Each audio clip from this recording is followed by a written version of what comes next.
fast and threatening, but a perfect day for football. Jim Breach on to kick off for the Cincinnati Bengals. And deep for New Orleans will be Mel Gray, and he's dangerous. The Saints have scored in 33 of their last 35 quarters. And New Orleans is a quick starter, having outscored their opponents 81-42 in the first quarter. This is Gray to the 20, gets a block to the 30, 40, up around midfield before he's finally driven out of bounds. So Mel Gray comes through again before Ray Horton can chase him down and knock him out. A 43-yard return by Mel Gray. So Bobby Hebert comes on. You see his numbers, and he has been hot the last two games. 5 touchdowns, no interceptions. And the defense he'll be facing: Edwards, Crumrine, Scow, the linebackers, King, Zander, Kiki Diallo, and Williams. Reggie Williams, the man to watch there. Horton, Phillips, Fulcher, and Jackson in the secondary. First down at the 48, New Orleans. 3 tight ends. Check that, 3 wide receivers on first down.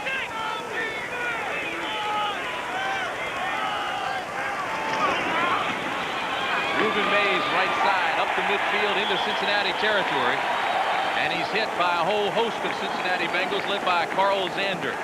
Hank, I said they started with 3 tight ends because they have done that 3 of their last 4 games, and I looked up and they came with a little change up with 3 wideouts. Very safe to say that, Timmy, because we'll see him soon.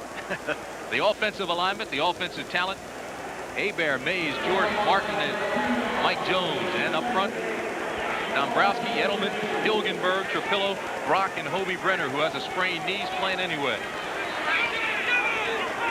Now they go to the 3 tights. 2nd and 8 from the 50. Mays this time left side. Stumbles and dives close to the 45-yard line. Tripped up by Eddie Edwards.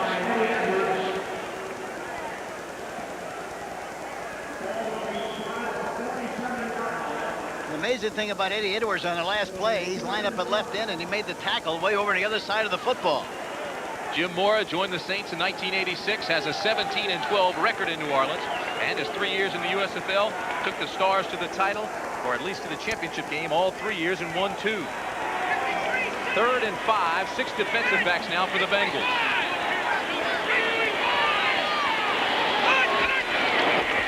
Hebert's first pass of the afternoon, across the middle, incomplete.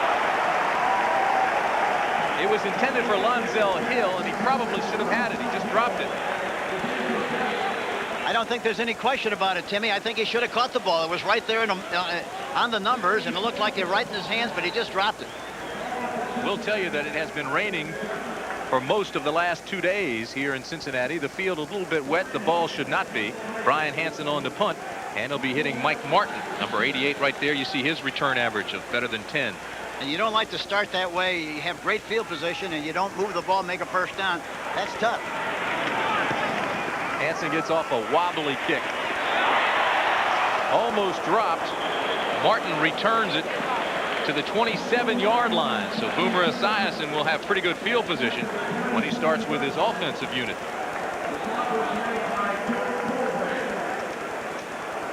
Joe Colbrand made the tackle after a 27-yard punt. Bruce Clark, Tony Elliott, and Jim Wilkes. Big, strong front threesome.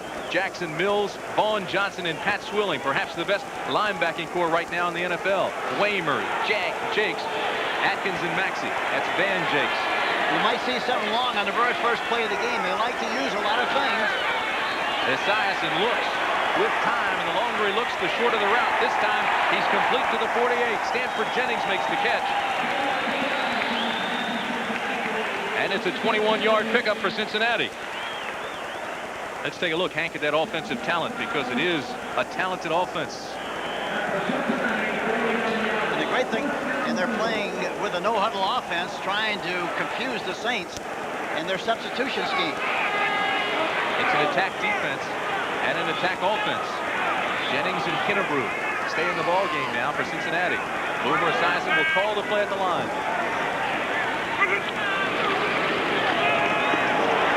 Right side, big hole. He's out close to a Cincinnati first down, deep into New Orleans territory to the 41-yard line. Very quickly, while we have a chance, the offensive talent for Cincinnati: Esiason, Stanford Jennings, and Big Larry Kennebrew in the backfield. McGee and Eddie Brown, two speedsters at the wideouts. Munoz, Reimers, Remington, Montoya, and Joe Walter, the offensive front. Rodney Holman, the tight end. And they're still playing with a no-huddle offense. He's calling the plays in the line of scrimmage and creating the formations from the line of scrimmage.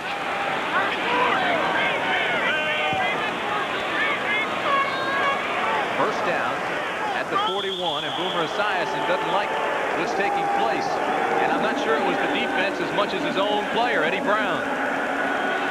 So a mix-up in the offensive attack for Cincinnati, and there's time out on the field with no score. Sam White, in his 4th season as head coach of the Bengals. He's got 1 year left on his contract, and he has certainly been the topic of conversation here in Cincinnati.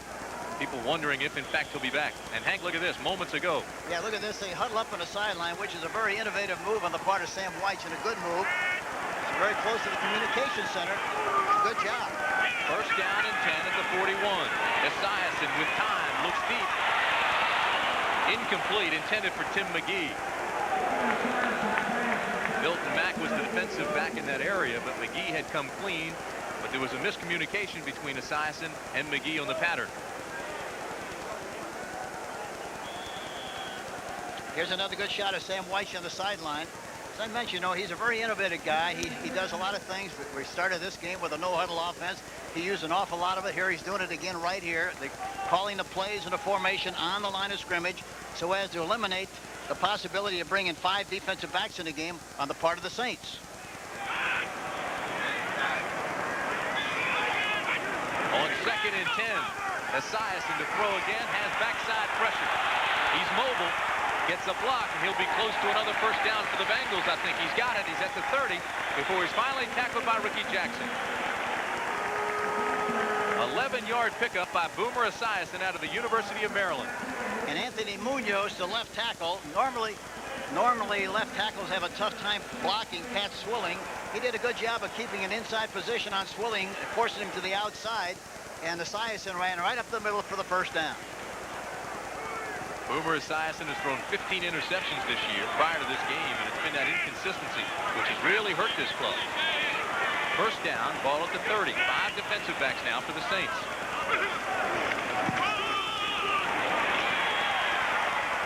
Jennings down to the 24-yard line. That was the 3rd first down of this drive. The tackle made by Frank Warren. And that was the 2nd draw play they've run so far this early in the game. They like to run draw plays. They like to run traps. And that was a good illustration of a draw play that made another good gain on the play.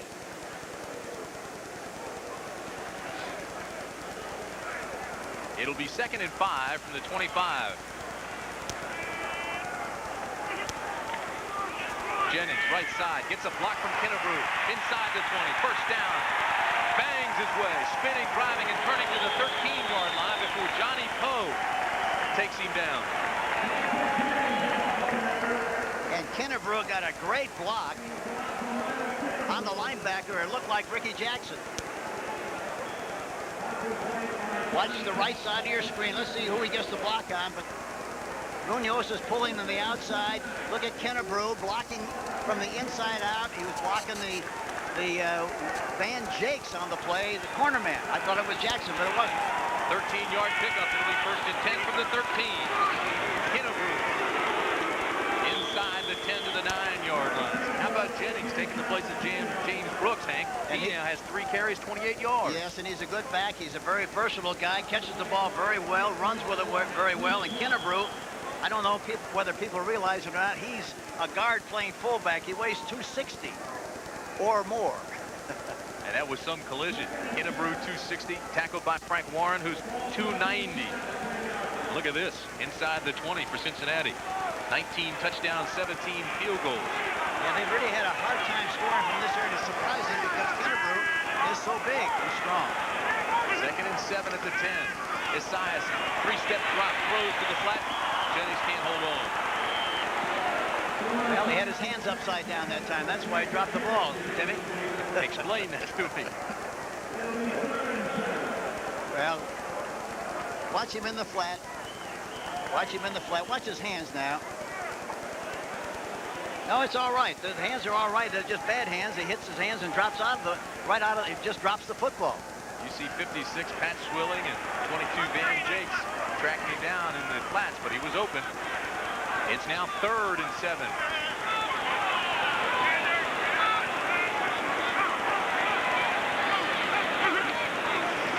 Esiason rolls way left, throws. Touchdown Cincinnati on the deflection. Eddie Brown made the catch.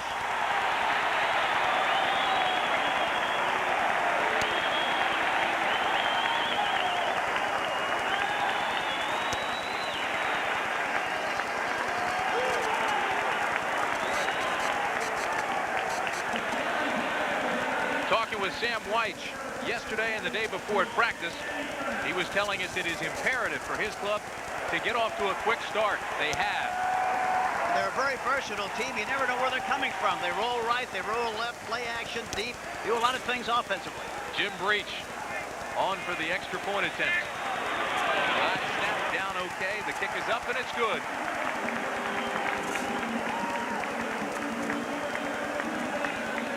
There he is. He's rolling out to the left side. He's a left-handed quarterback, as you know. He floods the zone. He got a triple wing. 3 receivers on that side. The ball is tipped. Bounces up into the air by Pat Swilling. It was tipped by Swilling, and Eddie Brown makes the reception in the end zone for the touchdown. Eddie Brown's touchdown catch puts Cincinnati up 7-0 with 9:18 left in the first quarter. 5 first downs on a 72-yard drive, 9 plays. Jim Breach on to kick off now for Cincinnati, and deep for the New Orleans Saints will be Mel Gray. A short kick. It's taken by Hilliard, and he gets a hole out to the 35. They'll take him down at the 37-yard line. Dalton Hilliard finally tackled by Leon White, so that's big return, 2 big returns now for New Orleans. Watch Eddie Brown in the slot with a circle. He goes right down, and McGee on 85 is on the outside. Now, Brown is supposed to go inside, but with a rollout, you see he hooks inside and goes back to the outside. It's really a bad-looking pattern because McGee and Brown are both in the same spot. One bullet would have got both of them, but it doesn't make any difference. It winds up being a touchdown. Houston had 14 plays inside the New Orleans 10-yard line last week, but they only got a field goal out of it. So Cincinnati has already bettered that. First down at the 37 New Orleans. Ruben Mays looks for a block in the corner, doesn't get one. He may have picked up 2. And tackled by a whole host, of Cincinnati Bengals. Hank, Eddie Edwards was there first. Go ahead. You know, he's very deep today. Normally he's about 7 yards. It looks like he's about 8 yards deep today. And by the time he got to the line of scrimmage, he was greeted by the entire defense of the Cincinnati Bengals. Look at this. First quarter have outscored the opposition 81-41. That's strong. Very strong. 3 tight ends, and that's strong too for New Orleans. 2nd and 8 from the 39.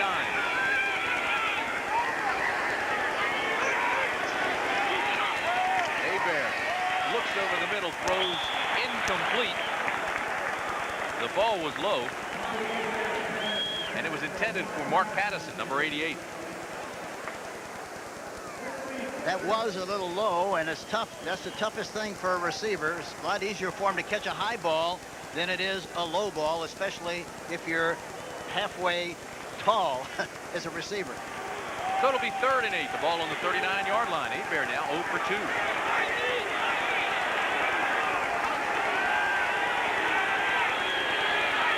Shotgun formation, 6 defensive backs for the Bengals, and everybody's up tight.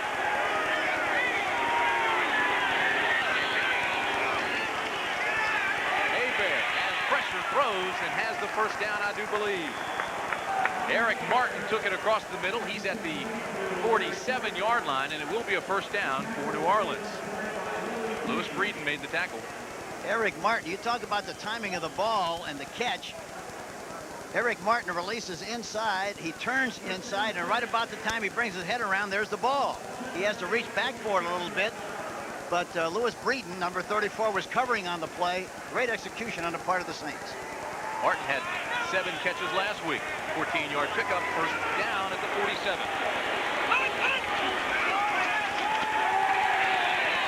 Good time, now backside pressure. The ball is bounced, not intercepted. Reggie Williams made the hit.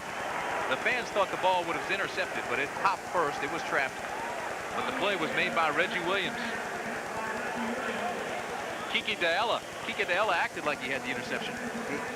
He sure did, and I thought he did too, the way he came up with it. Watch the hit from the backside. Reggie Williams really gets a shot at him high. He gets rid of the ball just in time, or else it'd have been a sack. It'll be 2nd and 10 from the 47.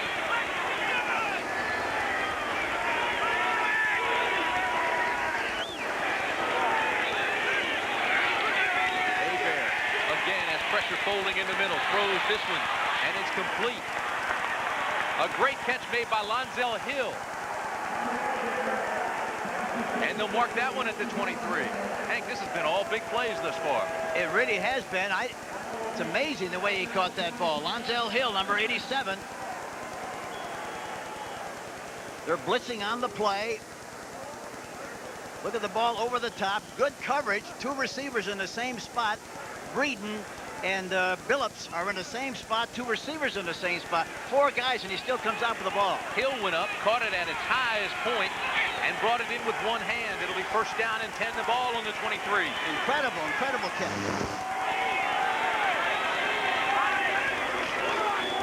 Inside give on the reverse pivot to Ruben Mays, and he's greeted rudely at the 24-yard line. Carl Zander got there first.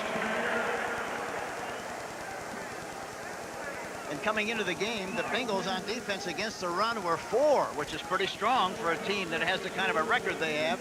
As I mentioned at the beginning of the show, they have a lot of talent, a lot of ability. They've lost a lot of games, I think 4 or 5 games by a total of 7 points.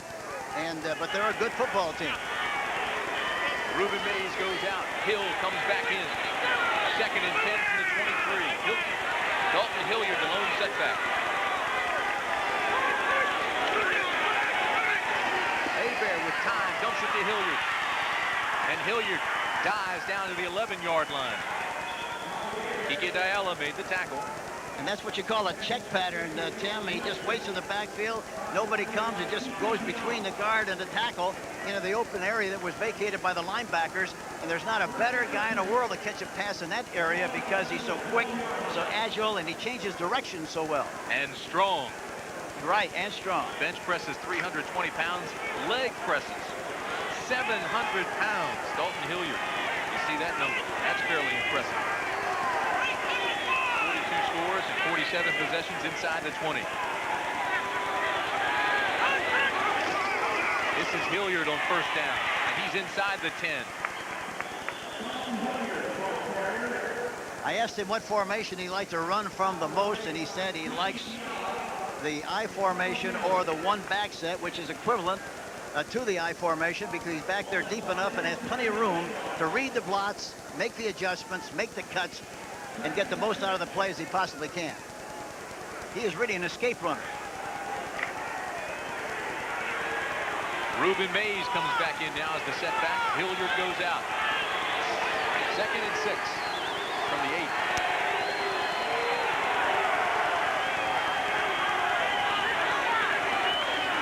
This is Mays. It's a block on the corner. He's inside the 5 to the 4-yard line. Tripped up by Robert Jackson. One thing that you want to do when you play against a back like Mays, you want to really skate to the outside as much as you possibly can, make him run sideways and avoid the possibility of a cutback. They load up, though, Hank, with those tight ends. That's tough. It is tough. Look, he goes to the outside, and he starts to cut back, and he actually slipped. Tried to cut back on the inside foot, the right foot. It gave way, and he fell down on the play, or else he'd have got more yardage out of the play than it appeared he would. This is an old carpet, and this is the last game that will be played on it. They'll get a new surface in here, and it has been wet. 3rd and 2 at the 4. 3 tight ends for New Orleans. Play action, fake to Mays. Left side's open, looks right, and Tice drops it. It was intended for John Tice. He should have had it and dropped it. They missed more balls, dropped more balls in this first quarter so far than I've seen him drop all year long. Talking about the Saints. And he had plenty of time to throw the ball. Good pass protection. Watch him now come right in front here. Watch it. Jackson is in front, number 37. The ball's right in at the numbers between the 8 and the 2, and he just dropped the football. And nobody feels worse about it than Hobie Brenner. Or I should say John Tice, I'm sorry. Morton Anderson to attempt the field goal. 21-yard attempt, and it's good. He hasn't missed inside the 40 since October of last year. So although it wasn't what they wanted, the Saints are on the board. And with 4:26 remaining, it's 7-3. For the first quarter, 4:26 remaining, first period, 7-3. Cincinnati leads. It has been all big plays. We got to watch here to see if anybody attacks Morton Anderson on his kickoff. He got a shot last week. See if he gets another one. No, they don't try. Barney Bussey waits at his 2. He's out to the 25-yard line. And they'll mark it just shy of the 26. The tackle was made by Joe Colbrand. And so it'll be first down Cincinnati at the 26-yard line. They huddle up on the sideline again. So as to confuse the Saints with the idea maybe they didn't know who they were going to send in the ball game. It's a good move. Very good move on the part of Cincinnati. Kennebrew and Jennings the setback on first down for Esiason. Play action. Backside pressure. Hoover can run. He's to the 30, to the 40, and slides down at the 45-yard line. He is mobile. Sam Mills touched him down, but not before another big gain for the Bengals, and they'll go to the hurry-up set attack again, a 19-yard pickup. And here was a misdirection play. Lyman pulling one way, and the Boomer going the other way. Went out, took advantage of the aggressive play of Pat Swilling, and ran right up to the inside and made the big yardage on a play. No huddle again. Cincinnati respects the New Orleans defense, especially the nickel defense. So they don't want those players to come on to form that nickel, and that's why they're going without a huddle. And look at the Saints are a little confused defensively. They're still trying to figure out who to cover and where to go. Esiason to Eddie Brown, and Eddie Brown with a nifty move. Takes it inside the 40. They'll mark it at the 36-yard line. Eddie Brown.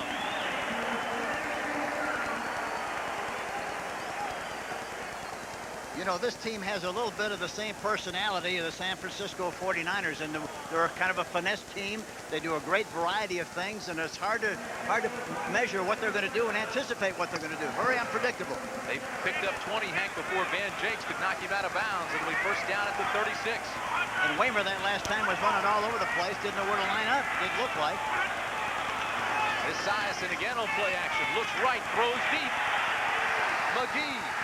Incomplete. Flag. Dave Waymer, I believe, will be called for pass interference.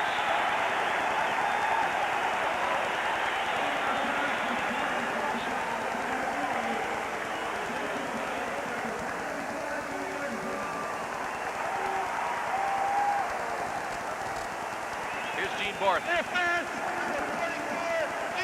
In the end zone. Dave Waymer. We take a look at it from behind. You can't tell where his right arm is, or right hand is. Right in his back. But it's in his back. It's very obvious. It's right in the back, right at the numbers. Pass interference on the play. This is like a track meet so far. 35-yard penalty. Gives the Bengals first and goal at the 1. Esiason throws. Touchdown, Jennings.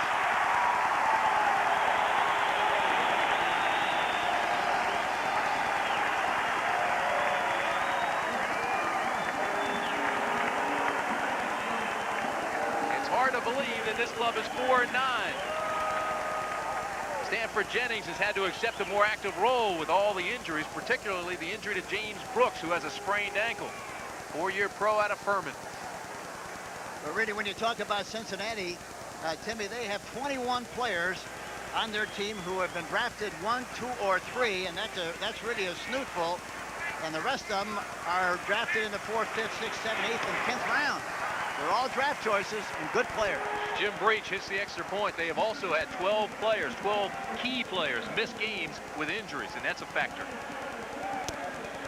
Here we see the play again coming right at us, right into your living room. Roll out to the left.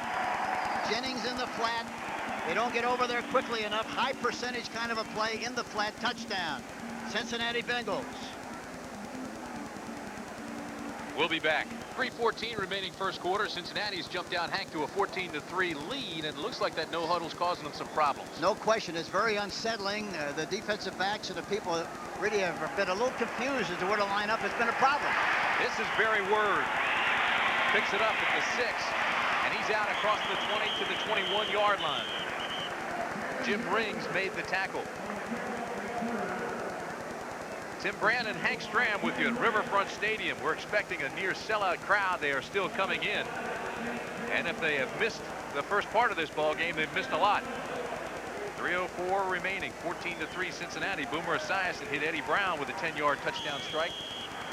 Morton Anderson came back for New Orleans with a short field goal to make it 7-3, but then the Bengals came roaring right back again behind Boomer Esiason. He hit Stanford Jennings on a 1-yard pass, and it's 14-3. First down and 10 at the 25 for New Orleans. Reuben Mays. What a tackle by Jim Scow. Mays was still looking at the block that Tice was trying to throw in the corner, and Scow took his legs from under it. And I think one thing is going to be very important. They're going to have to run some kind of a misdirection play, some kind of a reverse early in this game to slow down that pursuit of the Cincinnati Bengals. They're really skating well and keeping a good inside-out position so he can't cut back. Hank, Reuben Mays came into this game with 845 yards rushing, but he hasn't had a 100-yard rushing game for 7 weeks. Well, they're playing the run. I think most teams feel that they're going to try to stop the run and try to make the Saints beat you with a forward pass. And that's dangerous, too, because I think Hebert has thrown 5 touchdown passes in the last 2 games. He's been hot. He has, with no interception. 2nd and 12. A lot of pressure. Dumps it over the middle to Mays. Ball's loose. Incomplete. Xander and Kiki Diella came up and made the stop, but I want to tell you something. Cincinnati's playing with emotion. And listen to this crowd.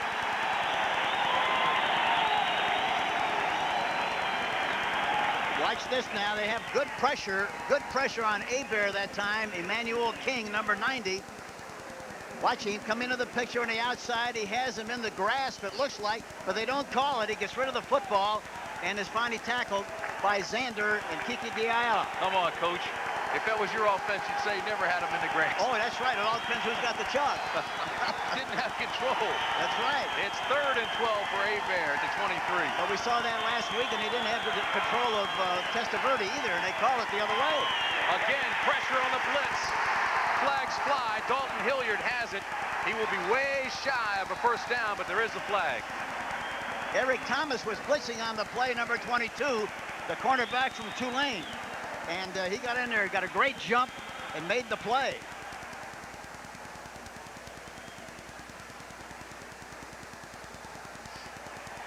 And it's against New Orleans.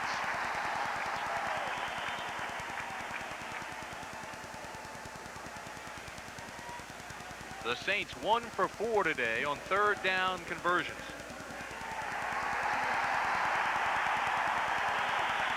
Holding.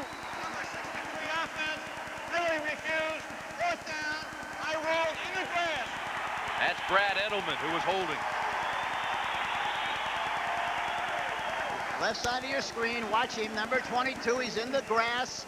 Still has possession of the ball when he was hit, and that's why they call the grasp rule. And now it's a 4th down situation, and again, Cincinnati should come out of here with good field position. Ryan Hansen at his own 3. He averages 41 yards a punt. Mike Martin is deep for the Bengals. Here comes the pressure. No roughing, no flags. The ball hits and goes down into Cincinnati territory. Hansen may be hurt, but there are no flags. They said he was blocked into him. Barney Bussey came hard. I thought he had the block. He may have tipped it. Let's see if he tipped it. Maybe that's the call. Watch 27. Yeah, they really, there he is coming across, and he got pushed into him. Exactly what happened. He got pushed into him by Van Jakes, number 22, and that's why they didn't call roughing the kicker. 35-yard punt. Hansen is still down, and that's the call. Bussey got a piece of it. And he got more than a piece of Hansen. Hank, that's the 2nd week in a row that New Orleans has had their kicker go down. That's right. Last week it was Morton Anderson, and now they get the punter. Morton Anderson has some kind of took a lick last week. And now it's Hansen. Let's go back and show you what happened last week. This is Morton Anderson kicking off against Houston. But the key here again, Timmy, look at kicks the ball 1, 2, 3, 4 steps. Nothing wrong with that. He's got a uniform, he's got shoulder pads, he's got a helmet. Not only because it's Anderson, but I think any kicker in the league should be careful that doesn't happen to him. It can happen to anybody. But because of Johnson's hit, the New Orleans Saints complained and they want a rule change. They think that kicker ought to be protected. Well, and the funny thing about it was Morton Anderson came to practice on Wednesday last week with lineman shoulder pads, helmet, face mask, and everything, kiddingly about what happened last week in the game against the Houston Oilers. First down at the 47 for Esiason. 4 wideouts. Throws this one complete. Down inside the 30. Tap dances Mike Martin. And Martin is taken down by Vaughn Johnson. But again, it's a big gain for Cincinnati. And again, it looks like the defense of the Saints is very unsettled, doesn't it? 28-yard pickup, Hank. And look at no pass rush whatsoever. None. Got all the time in the world to throw the ball outside. He makes the catch, a spinning play inside, and picks up some extra yardage on the play. Looks like he's dancing on a light bulb. He's got those quick feet. First down and 10 at the 29. Kinnebrew down to the 25-yard line, and Bruce Clark takes him down.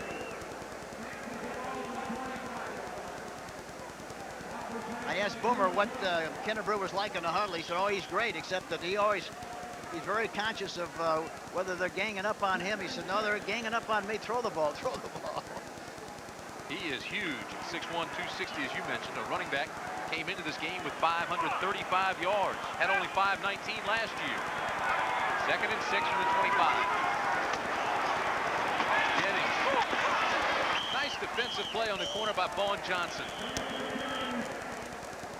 And there's a flag, or it's a flag, or somebody lost a towel at the 26.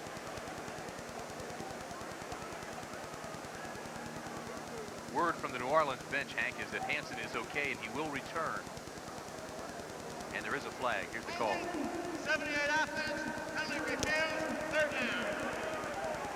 That's Anthony Munoz, the 8-year veteran out of USC who's called for holding. And Sam White calls the plays from the sideline himself. 3rd and 6 at the 25. Could be the last play, first quarter. Esiason looks right, throws, incomplete. It was intended for Tim McGee. Dave Waymer was defending, and that's the end of the first quarter with our score. 14-3 Bengals. Mean looking. And that's just how they've been playing, Hank. Yeah, they hope they fed him before they brought him out. Breach is on for Cincinnati to attempt a 43-yard field goal. And he doesn't get the ball too high. They're going to try to block it up the middle. He got it up. He's not a strong kicker, but this one has just enough. So Cincinnati has been relentless. A 43-yard field goal by Breach, and it's now 17-3 Bengals. Sam White has to be very happy about the way his team is playing. I think the big trick for them is to be able to sustain that kind of emotion and that kind of execution for 4 quarters. That's what they haven't been able to do. Think I want to ask you, because it is the topic of conversation, and it is certainly being speculated here in Cincinnati about the future of that man's. Well, Sam White, do you think he'll be back? Timmy, I think without a doubt, if I were in Paul Brown's position, I definitely would keep Sam White. I think he's an outstanding young coach. He was 10-6 last year. You can't change that much in a year. I don't think there's any question, knowing Paul Brown like I do, I don't think there's any question that Sam White will not be back this next year. He will be the coach of the Cincinnati Bengals in 1988. How about a business aspect now? He does have that negative momentum. He's getting that negative press. People are not turning out. This is not a sellout. If a businessman was operating the franchise, that might be a consideration. Paul Brown is a football man, and for that reason, he's going to keep a good football man in the organization. He's not going to sit on the fence and let anybody else tell him what to do. All right, Hank. Jim Breach now to kick off. Breach, because he does not have a strong leg, as you look at Mel Gray. They use him like a change-up pitcher in baseball. He'll hit it low, he'll hit some squibs, he'll hit it to the left, he'll hit it to the right, and that's the problem it causes. Hilliard has a tough time finding the handle and takes it out to the 27-yard line.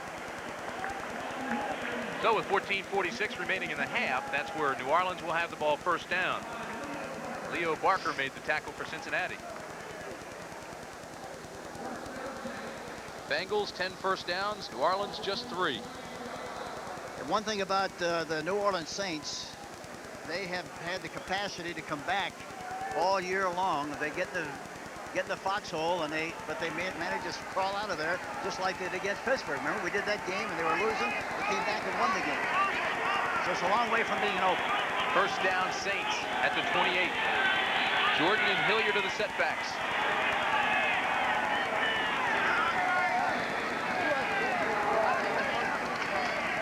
Bear, play action, looks right, throws that direction to Hilliard, and Hilliard's nailed.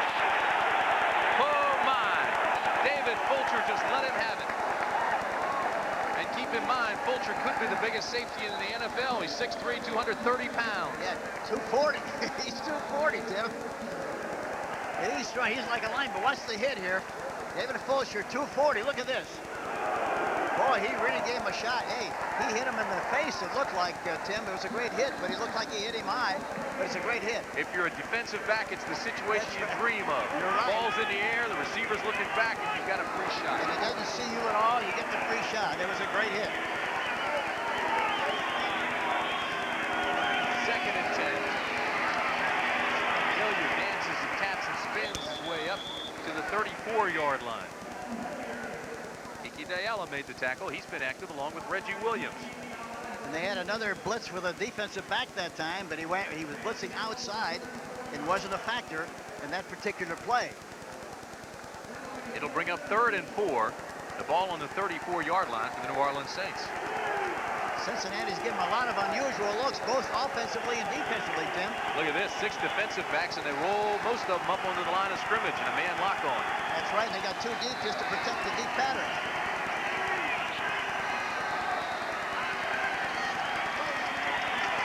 Bear throws, and he'll be close to a first down. The ball was right there for Eric Martin, but again, he was hit hard, and they continue to go after the whistle. Lewis Breeden had good coverage, but Martin made the catch despite the hit.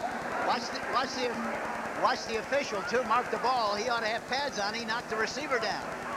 Watch the pattern. Again, another blitz on the outside. Going out into the right flank. Makes the catch. Lewis Breeden makes the hit. And he just barely made that first down at the 39.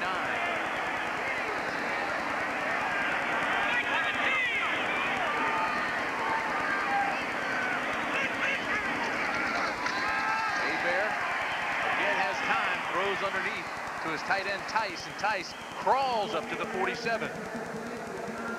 The same players seemingly are having a hard time keeping their traction, keeping their feet on this very hard, fast, slick turf. You notice that, Tim? Well, that's exactly right. That's what we talked about. It is slick. It is an old turf, and it is wet. You can see that right there. And this will be, as we mentioned earlier, the last game for this artificial surface. They'll take this up and put a new rug down for next season. And it's important to be under control all the time. 2nd and 2.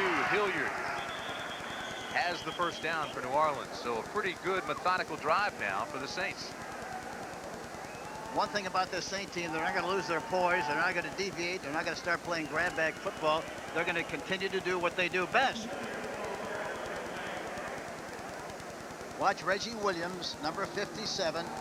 Look at him. Look at him on the play. It's like a prize fight. It looks like a pugilistic event. Guys are going up at the head. First down at the 50. And that's beyond boys will be boys. It's men against men. Full-grown men. A little cross-buck action in the backfield. Now they throw. Incomplete. Intended for Martin, but thrown behind him. Bear doesn't look sharp today. Here's Sam Weich and Boomer Esiason getting their game plan together. Talking to Boomer the other day, we talked about feet moving and nervous feet. He said, I don't have nervous feet. When you see my feet moving, they're not nervous feet. They're scared feet. I'll tell you something. You know, at Maryland, though, Jerry Eisman, his quarterback coach, taught him to throw with a planted back foot. Here, they want him to keep those feet moving, keep the legs active. Well, they want to make sure you keep your knees bent. That's what happens. If you're not careful, a quarterback, if he stands there, he'll stand straight up in the air, and once your knees are straight, you can't move very well. 2nd and 10 at midfield. Play action again. Hebert throws this one complete to Hilliard, and Hilliard is across the 45, almost to the 44-yard line before Zander and Diallo can make the tackle. And now Hebert is 6 for 13. You know, and the way they're playing defensively, talking about Cincinnati, they're making the Saints take the skateboard, travel very slow. And on the other side of the football, I think the Cincinnati Bengals are taking the Concord. They're going up on top and making big plays. Skateboard this week, huh? Last week it was the bus. 3rd and 5 at the 45, Hank.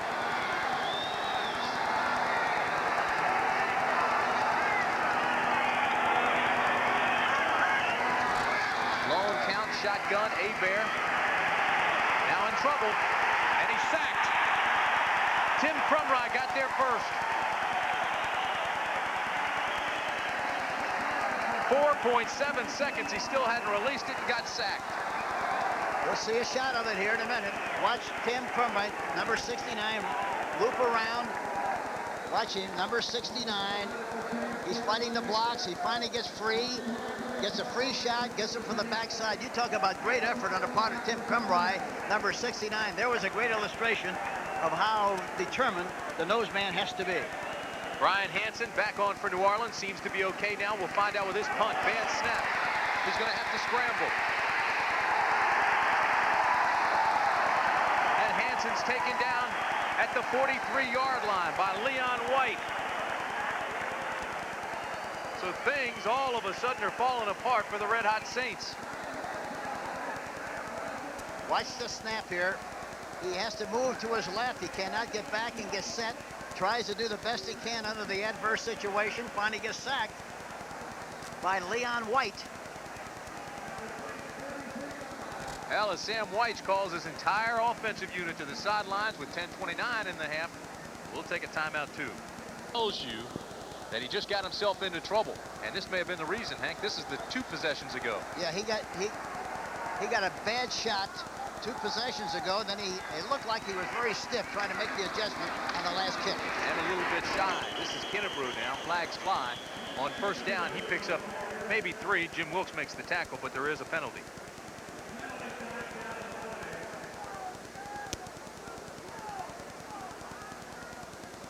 And it'll be against Cincinnati.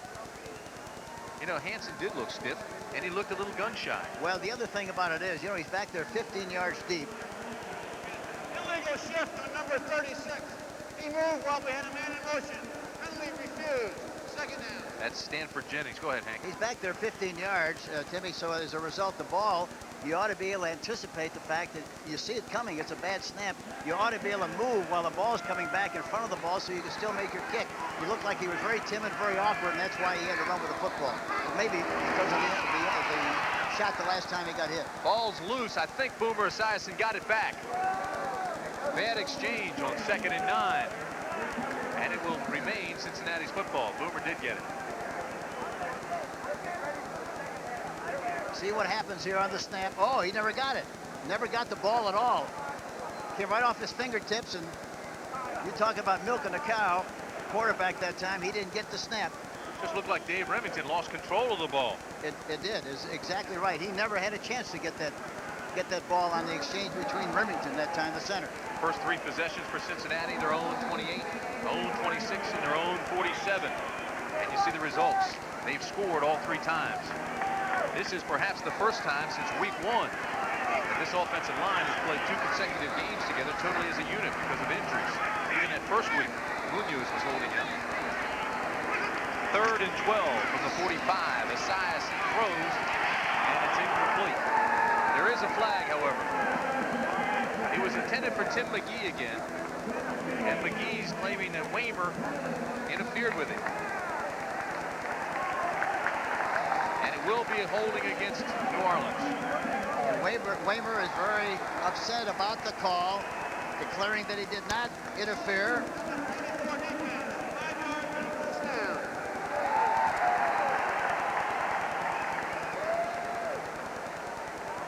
Waymer, 8-year pro out of Notre Dame. Had 9 interceptions last year. Only San Francisco's Ronnie Lott had more. And I think maybe sometimes you wonder as you watch the game why Waymer was on that side of the field. They were in a slot, and he moved over to the other side of the field to play the slot man. That's why he was there. He has 5 interceptions this year. That's 2 big penalties. This is Kennebrew again. Flags are in the air.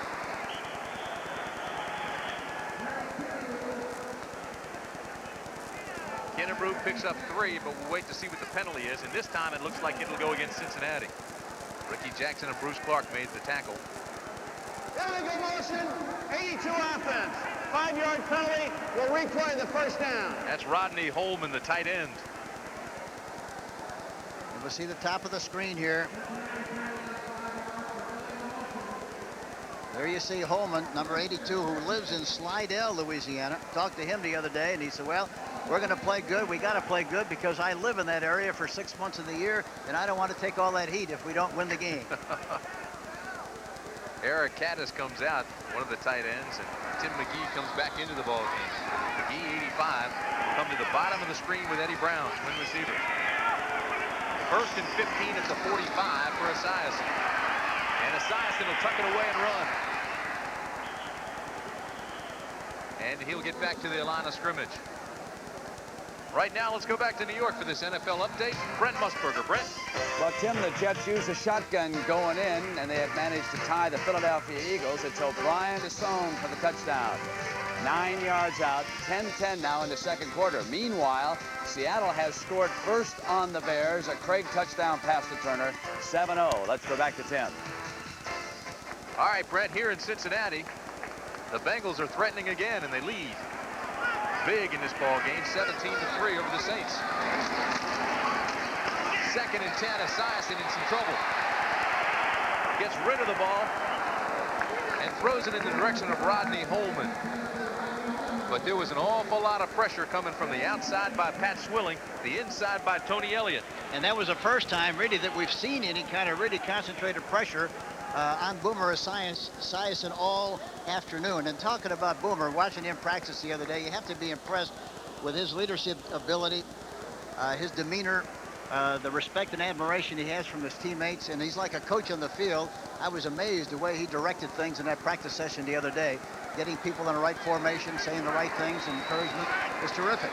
He led this team to the top of the NFL in passing offense last year. He is a talent. Third and 10 from the 39 for Esiason. Double pumps, now unloads, incomplete. And there's a flag this time in the backfield by where Esiason is down. Vaughn Johnson, 53, made the hit on Esiason. Looks like against Cincinnati. No, it looks like it's against, you're right, Cincinnati. We have multiple fouls. Offensive pass interference, 81, intentional grounding on the quarterback.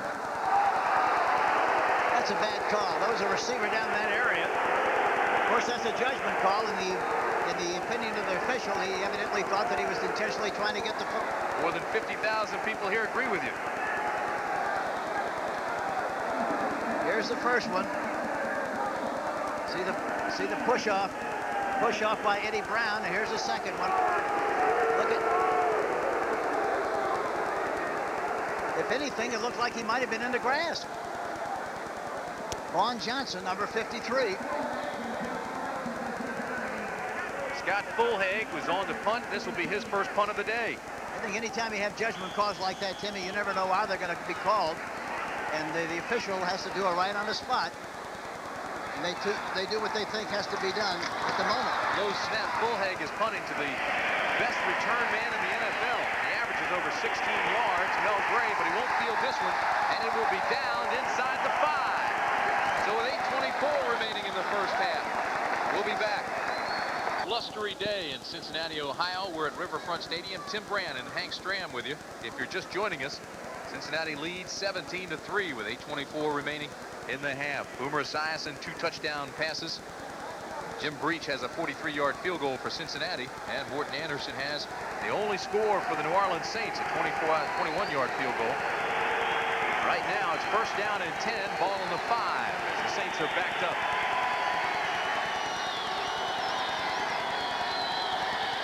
Hebert in his own end zone, looks deep. And it's incomplete, intended for Eric Martin.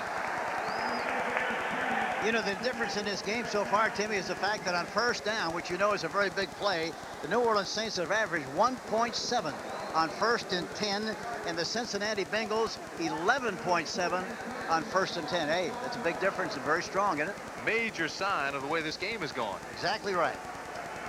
And Boomer Esiason has rushed for 34 yards on 4 different occasions, and that's very important to be able to keep drives alive by the quarterback.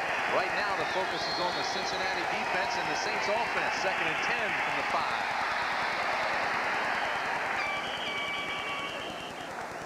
Leo Barker makes the tackle on Dalton Hilliard, who takes the ball out to the 8-yard line. But they're going to walk it back because there's a flag, and it looks like, Hank, it'll be against New Orleans. I would think they decline that penalty. Wouldn't you? That's what it is. They're talking to the Cincinnati captain. Motion, number 60 offense. Penalty refused.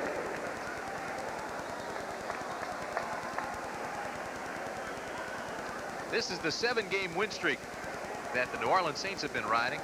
Atlanta, the Rams, 49ers, Giants. We did the Pittsburgh game, Tampa Bay, and then last week against Houston. They are in serious trouble right here now. 3rd and 10 from the 5.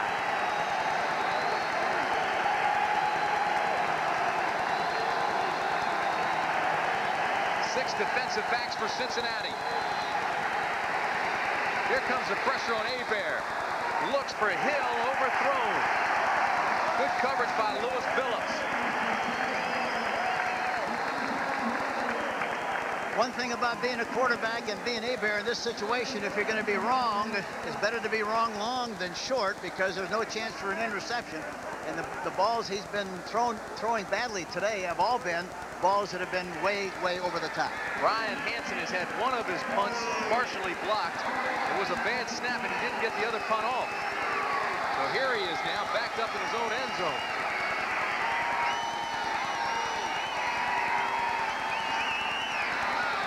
Has plenty of time.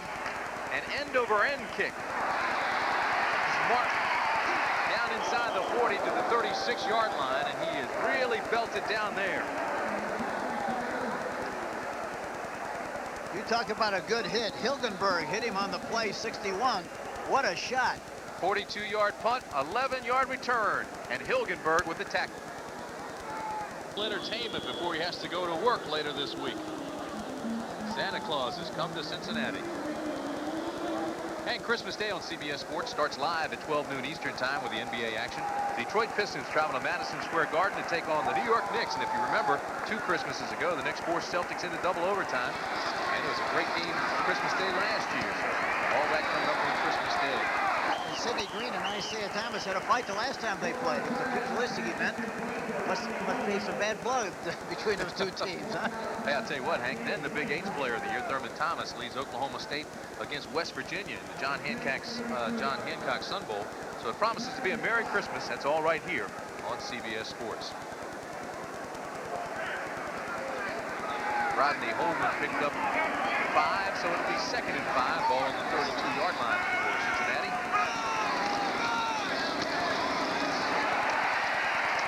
Inside give. And again, Jennings. Tim, I repeat, you know, the Saints really look unsettled defensively. They always play with so much pride and understanding. This team has them totally off balance with a multitude of formations, the no-huddle offense, the great variety with emotion. They look like they're really confused. Jennings picks up the 1st down before Ricky Jackson can stop him, so it'll be 1st down and 10 now. The ball on the 26 for the Bengals. Jennings and Kennebrew in the backfield for Boomer Esiason. Here again, he's called a play in a line of scrimmage. Fake to Kennebrew. Eddie Brown, 1st down, Bengals. Knocked out of bounds by Van Jakes, but a good-looking play by Cincinnati. Eddie Brown, what a career he's had. Quick shot inside. Look how deep the defensive back is off of Eddie Brown. You don't even see him in the picture. Look, he makes the catch. He runs 5 yards, and finally Van Jakes get into the picture. You don't think they're worried about that deep speed. Eddie Brown, Hank, has caught 150 passes in the 3 years he's been here.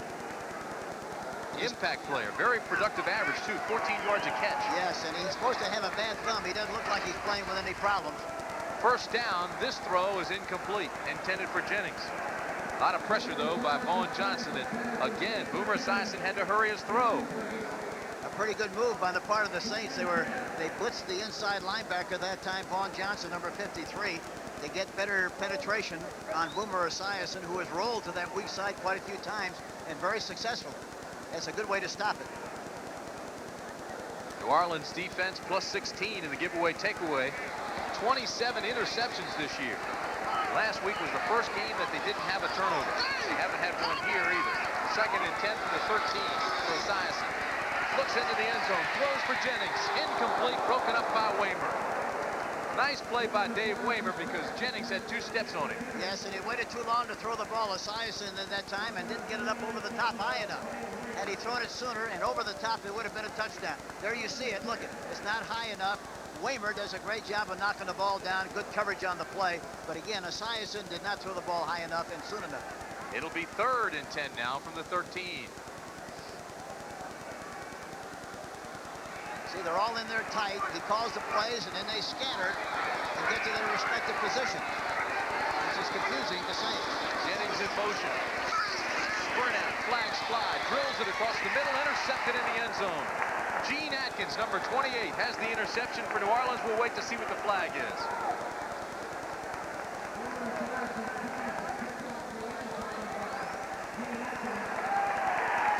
Saints finish.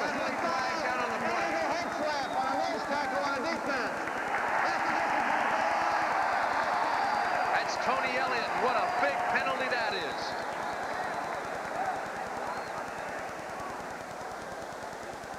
Watching the center of your screen, Tony Elliott. There he is. He gives him a little massage with the left hand. Officials saw it. I don't even think he hit him.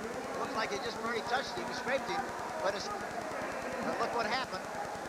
Interception nullifies the interception, and now the Cincinnati Bengals have possession at about the 7-yard line. Half the distance to the goal line. He'll mark it at the 6. 1st and goal. Kennebrew, left side. He's close. No signal yet. They'll mark it inside the 1.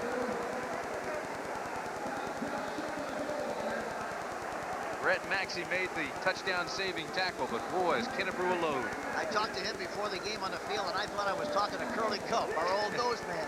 He's about the same size and about the same height and everything. He's terrific. Hank, his hobby is building small furniture. You'd think with his size, he'd build large, reinforced furniture for heavy-duty guys. Or either that or else he'd break the small furniture, as strong as he is. 6 minutes exactly remaining first half. 2nd and goal for 1 for the Bengals. Lined up like they're going left with something. Everybody in tight. Touchdown Bengals. Kennebrew.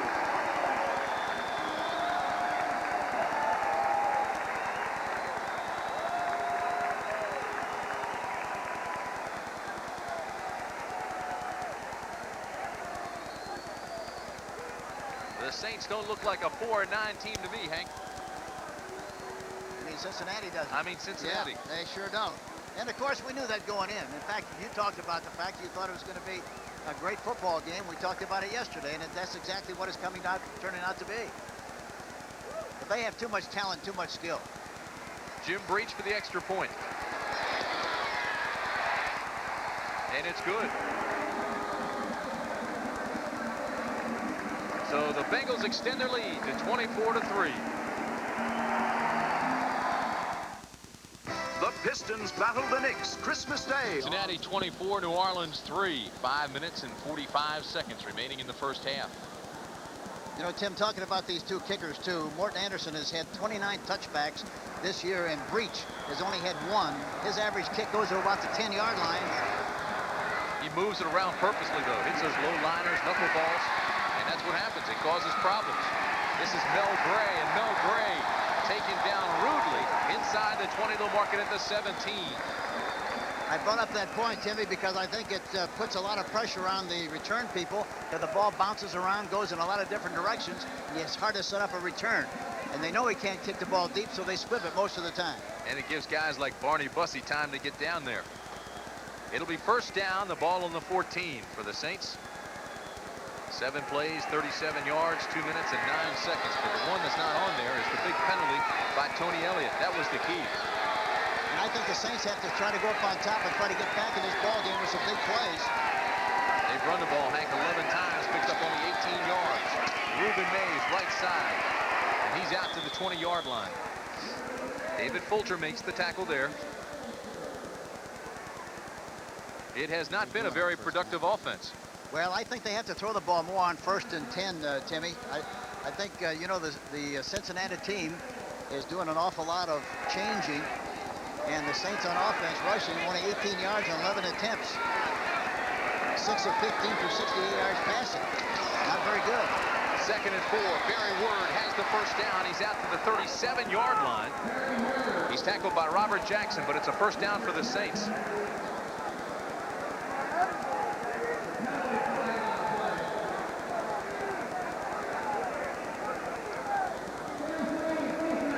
There's a penalty, but it's going to be against Cincinnati. First down, New Orleans. Watch the line take off. A good block on the inside on the linebacker.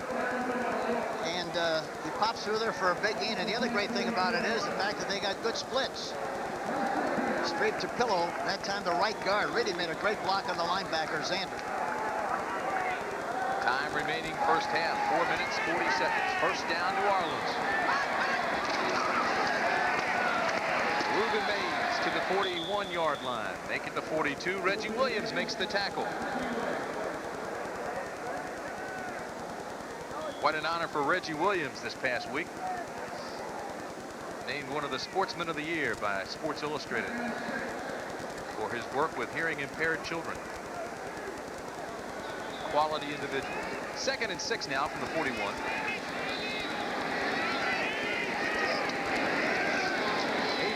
Backside pressure. Tries to dump it off, does to Mays. Mays to midfield, down to the 45-yard line. And that's where Lewis Breeden made the tackle. And Hebert's hurt. He's had problems with his knee, and he's in pain right now. He's holding that right knee. And watch Hebert now, looking around. Scow, number 70, gets him from the backside. And you can't tell for sure what happened. He tackled him kind of high, but it looked like he fell on his legs and on his knee perhaps, and that's where the problem comes. Look at Scow now, number 70, coming into your picture from the left side. He just gets rid of the football. He falls on Bobby Hebert, and maybe that's what the problem was. We'll see in just a minute. Well, you can tell he's in a whole lot of pain, and that's not good. Hebert, 7 of 16, 84 yards. A look at Dave Wilson, the 6-year pro out of Illinois, warming up. Jim Mora obviously upset, but I didn't see anything illegal, Hank. No, it was just a hit. That's all it was. Nothing illegal about it at all. We've talked to Bobby a lot in the last several weeks. We've had 3 or 4 of the Saints games, and he told us, regardless of what happens to his knees, he's going to have a scope at the end of the year. He'll have to have some surgery to repair the damage that has been done to his knees. Well, he's played with a lot of pain since he injured the knee several weeks ago, but in spite of that, he's a great competitor and coming on stronger and stronger each week up until this game today. So losing Bobby Hebert, if that happens, would be a severe loss.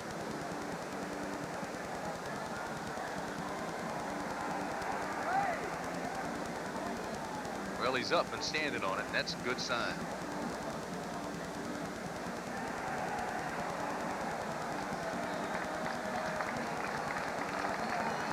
I think maybe it was tender to begin with, which is very obvious, and he just might have aggravated it again when Scow fell on him. This is one of the hardest fields, Hank, that I've ever seen. Here's a reaction of Jim Mora while that play was taking place and to the injury. He kind of maybe thought it was a late hit. I don't know. He's concerned and upset about something. He's yelling at his lineman. He's saying, block somebody. That's what he's upset with. That's probably right. Dave Wilson comes in. Nonetheless, it's first down and 10, the ball on the 39. Wilson's first pass of the day.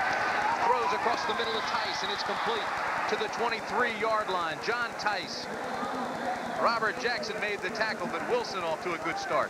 And that has to help him mentally. Well, you have to remember, too, that Wilson has been a starting quarterback on this team. Was the starting quarterback all last year, and he's got a very good arm and throws the ball very well if he's got time to throw the ball, just like most quarterbacks. 20-yard gain. It'll be first down. Ball on the 23. 3 minutes and 25 seconds now remaining in the half. It's not like putting Joe Palooka in the game, you know. He can play. Wilson has pressure in the middle. The ball's up for grabs, incomplete. Intended for Mark Pattison, number 88. It bounced off his chest, it appeared to, and boy, that was dangerous for the Saints, up in the air as long as it was. Yeah, he should have had that ball. Evidently, he didn't see it soon enough, or it hit his shoulder pads and bounced out of there. Let's take a look at it. Coming across the middle here. He stands in there. There's the ball. Can't throw it any better than that. That's what it did. It went right through the hands, hit the shoulder pads, and bounced right out of there. Manuel King and Kiki Diallo were in the neighborhood for the Bengals. It'll be 2nd and 10, ball on the 23. I don't think he located the ball far enough out in front. It got there too soon. He wasn't ready for it. Saw his numbers. He hasn't played much this year. This is Hilliard. Good cut inside, down to the 10, to the 5-yard line. Dalton Hilliard. Ray Horton and Robert Jackson made the tackle. I tell you, Hilliard runs inside as well as anybody in the National Football League. He has such great balance, quickness. He's strong-legged, great vision, makes the cuts properly, and he's hard to tackle once he's going straight ahead for that goal line. 18-yard pickup. Hilliard now, 5 carries, 30 yards. First and goal at the 5, Saints. Hilliard, right side, to the 2-yard line. He's what I used to call Hank a dash and duck runner. He'll duck down there and hide back in the linebackers in the secondary and then dash away from you. You see the time as we approach the 2-minute warning. Robert Jackson and Tim Crumry again made the tackle. You know, and the great thing about Hilliard is the fact that, you know, the role that he plays is coming in and helping when he does. He doesn't mind it at all. He just wants to contribute. He used to carry about 7 times. Now he's up to about 12 or 13 a game. 2nd and goal from the 3, and they're not going to get the playoff. We've got the 2-minute warning with our score. Cincinnati continuing to work on the right knee of Bobby Hebert. That's Bobby right there on the bench. We understand it is a sprained right knee. We don't know the extent of the sprain or the damage, but we do know that Bobby has had problems with that knee, and he definitely will not return this half. We'll wait and see and update you as the game goes along. I think really, Timmy, I think if there's any doubt about it, I would be very surprised if they take a chance of putting him back in the game in the second half. They want to make sure he's going to be ready for the playoffs, and I wouldn't think they'd take any kind of a chance at all to get him more seriously hurt in this game. It'll be 2nd and goal for New Orleans. The ball resting just inside the 3, calling it a long 2.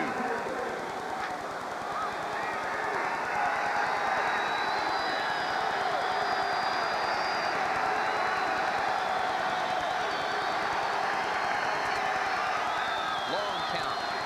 Hilliard, right side. Touchdown, New Orleans. Dalton Hilliard. And the Saints needed that one badly, Hank, to stay in the ball game. And Buford Jordan, number 23, made a great block out in front. That's why he's in there. They think he's an excellent blocker. And, of course, Dalton Hilliard jumped right over the top of a would-be tackler, goes right in for the touchdown. Watch Buford Jordan, number 23. Watch him out in front. Look at the block he makes right there on Norton. Look at that. Right over the top and in for the touchdown. Morton Anderson on to attempt the extra point. Good snap, good hold, it's up, and it's good. But again, Tim Boyd, Buford Jordan really made a super block on the defensive back, Ray Horton, number 20.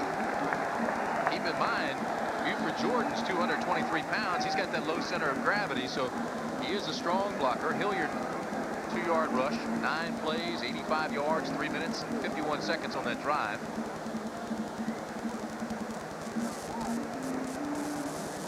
And again, as I mentioned earlier, this Saint team is not going to go in a foxhole.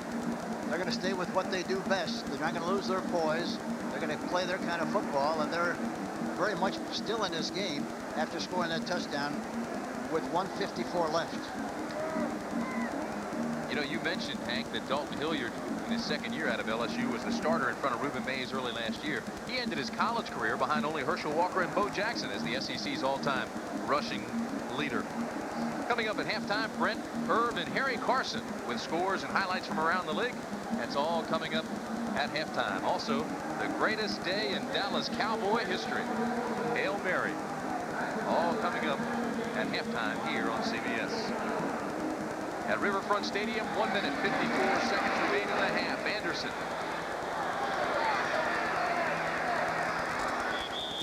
Has a kick that'll be marked for a touchback. Marty Bussey has no chance to return that one, so they'll bring it out to the 20. And that's where Cincinnati and Boomer Esiason will go to work.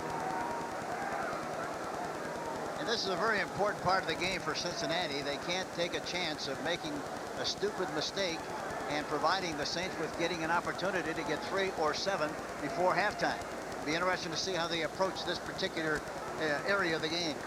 Tony Elliott comes limping back onto the field. He's banged up as well. He's had calf problems and ankle problems and hamstring problems, all in the same league. First down at the 20 for Esiason. Here's pressure. He's not going to get there. It's Patrick Swilling. That's his 9th sack of the year. Actually, they give him 9.5 sacks. You can't tell who was blocking on him, but usually Munoz has to block him on the play. Or Kennebrew, the defense, the big fullback, can't tell who was on him that last time, but he still got penetration and made the sack. I think it's Kennebrew, number 28. Talking to Munoz yesterday, he said that he provides a definite problem. Look at Kennebrew, number 28, right side of your picture. He's the one that missed the block. He got around Kennebrew, and for that reason made the sacks. Made the sack, I should say. Swilling, 6'3", 242 pounds, second-year pro out of Georgia Tech. Interesting player. Studies films of Lawrence Taylor every week, trying to get better on that pass rush. Call him the Cookie Monster. Has cookies for his pregame meal. I think the offensive tackles in the league ought to look at pictures and try to figure out how to block them. Interesting stat we just had on the screen. 6 defensive backs for New Orleans. 2nd and 18. Flags fly. Esiason's pass almost picked off. Milton Mack had it in his hands and couldn't hold on, but there is a flag on the goal line, and it's going to be against the Bengals. I think it's going to be Munoz this time. I'm not sure, but it might be Munoz on Swilling. Let's see what they call.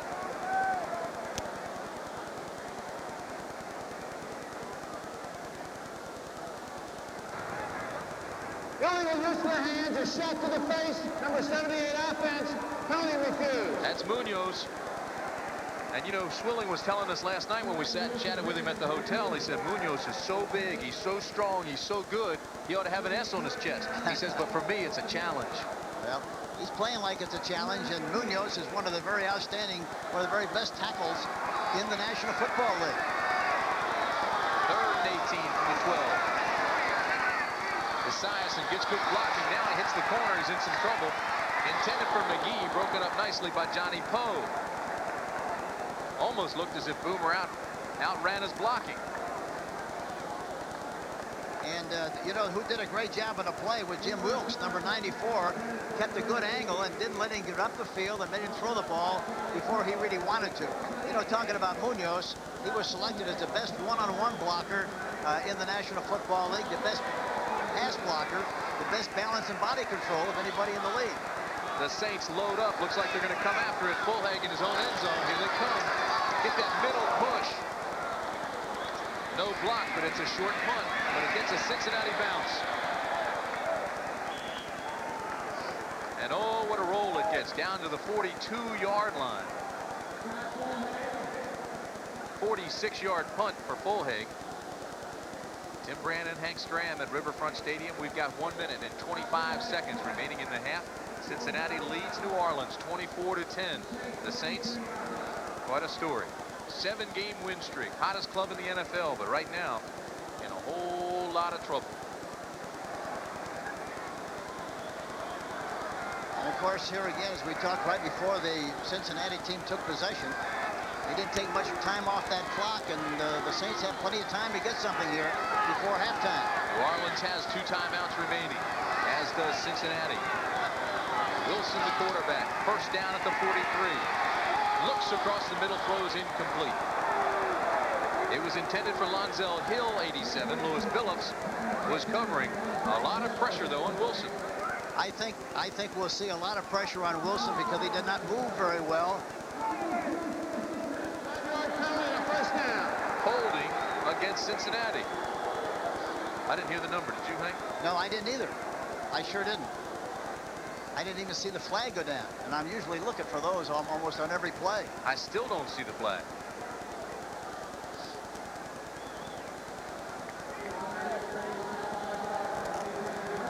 I believe it was on Eddie Edwards, 73. Nonetheless, first down at the 48. 1 minute, 19 seconds remain in the half. Wilson steps up into the pocket, drills it out to Martin, who's close to a first down for New Orleans. Eric Martin is ridden out of bounds by Ray Horton. Depending on the mark, he'll be awfully close to the first. Martin had a big play last week, a big game last week. Here you see him on the outside getting a free release. He drives his man, makes him turn to the inside, and then goes back out to the outside and makes the catch. Martin, number 84, making the catch. Saw him step out of bounds. I'm not sure he was that aware of where the marker was. Nonetheless, he got the first down, so it'll be 1st and 10, ball at the 42.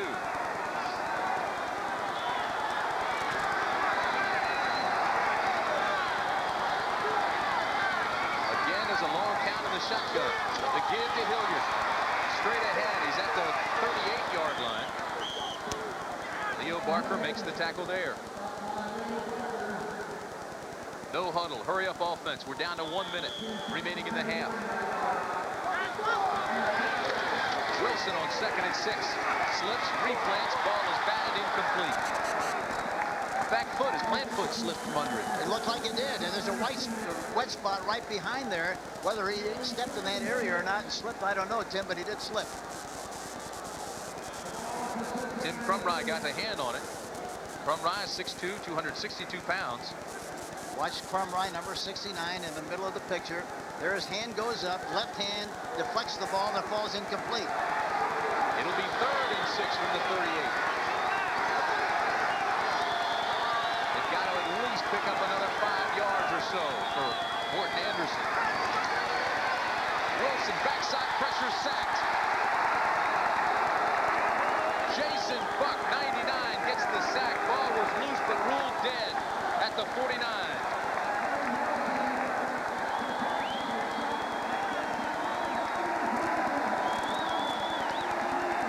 New Orleans offensive line, Hank, is really struggling. They really are, and Jason Buck really is the #1 draft choice. They thought he would be an outstanding player, and he's more of a pass rusher. There he is. Dombrowski goes right around the outside of Dombrowski, but Dombrowski's in a good position to pick up the ball and run with it, but it doesn't do any good. Boy, I tell you, that was a bad block, though. There was no block. No block at all. Looked like a screen pass. Hansen on to punt, and he's had some problems today. Mike Martin is deep for the Bengals. Good snap this time. Hansen gets a high tail wagger. It'll hit at the 8, and it'll go out of bounds at about the 6. Brett Maxey covered the punt. He slipped and sprawled out all over the field. You notice on the play? Sure did. 42-yard punt. We've got 2 seconds now remaining in the half. I would suspect they'll put a nice pick on the ball and forget about it going at halftime. I was just going to say, no count, no 10. play. Yeah. Just go down on that knee. But you put it so much nicer than I did with the ice pick in the ball. Is that ball pumped or stuffed? It's stuffed now because they're going to play with it like it's stuffed. Don't forget, coming up, New Orleans will be kicking off to Cincinnati to start the second half. Barney Bussey will be deep for the Bengals. Morton Anderson gets a high kick. It'll take Bussey back 5 yards into that end zone, and he won't return it. So it's another touchback, and the Bengals will bring it out to the 20-yard line, and that's where they'll start the half. Hank, it feels like it's dropped about 15 degrees. It does at that, especially when you're standing on this concrete up here in the press box. Let's talk about the wind a little bit. It is whipping around in here. It's picked up as well. And if this comes down to a kicking duel, that could be a factor. 48 degrees. At the start of this game, it's down to 39. First down and 10, the ball on the 20. Interbrew maybe gets one. And that's the way you like to get him to run sideways. He's so big, it's at 260, that running sideways is the best chance you have to make the tackle. Sam Mills made the tackle, and it's the first time we've called his name today. And he's the smallest guy in the defense, and he made the tackle on the biggest running back. I've got to believe that Jim Mora, talking with his team at halftime, gave him a little bit of what for. Well, I'm surprised that they didn't come out with a no-huddle offense again in the second half. That was very good for them in the first half. Now they come out with a conventional set, and the Saints reacted extremely well to what they saw. We'll see if the Saints defense picks up the tempo a little bit, starts running to the football. It'll be 2nd and 9, ball on the 21-yard line for the Bengals. Esiason with the rollout, now throws back. And they only get one out of it. Pat Swilling makes the tackle The key was on Rodney Holman. Go ahead, Hank. And the key was Vaughn Johnson, number 53. He was a cop. He didn't have a badge on, but he was out there waiting for him and made the stop, helped make the stop, and slowed him down for Swilling. Great play by Vaughn Johnson, number 53. Interesting play, sprint away, throwback screen type. It'll be 3rd and 9 from the 21.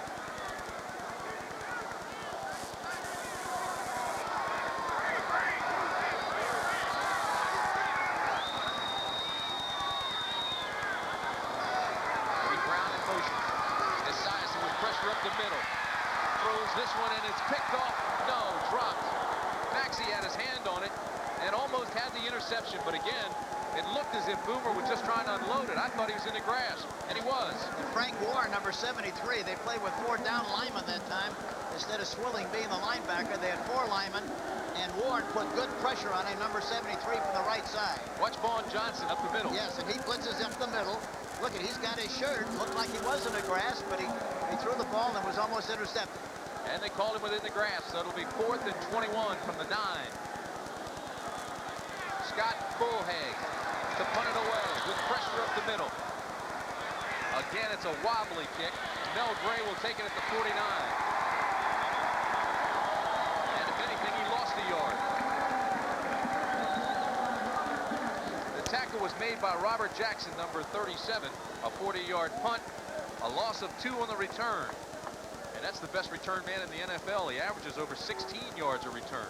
And how about Bullhag? We're talking to Mike Brown the other day, and he said he got a letter from Bullhag saying that he was a better kicker than the guy they had, Jeff Hayes, and so they brought him in, and sure enough, he was. And he's the kicker, has been the kicker ever since. So New Orleans gets a good defensive series. We'll see what their first offensive series holds in store on first down from the 49 rather. This one is complete. Jones down inside the 30 to the 26-yard line. It looked like it was going to Martin, and all of a sudden, Jones came out of nowhere for the reception. The crossing pattern came over all the way from the right side over to the left side. Horton finally made the play. Pickup of 27 yards.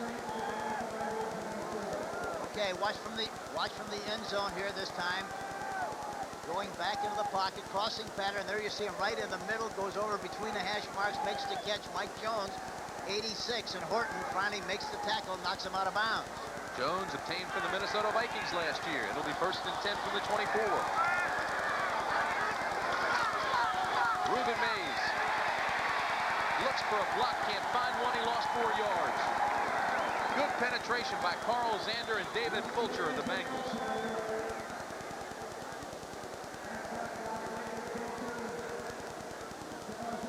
Fulcher, second-year pro out of Arizona State.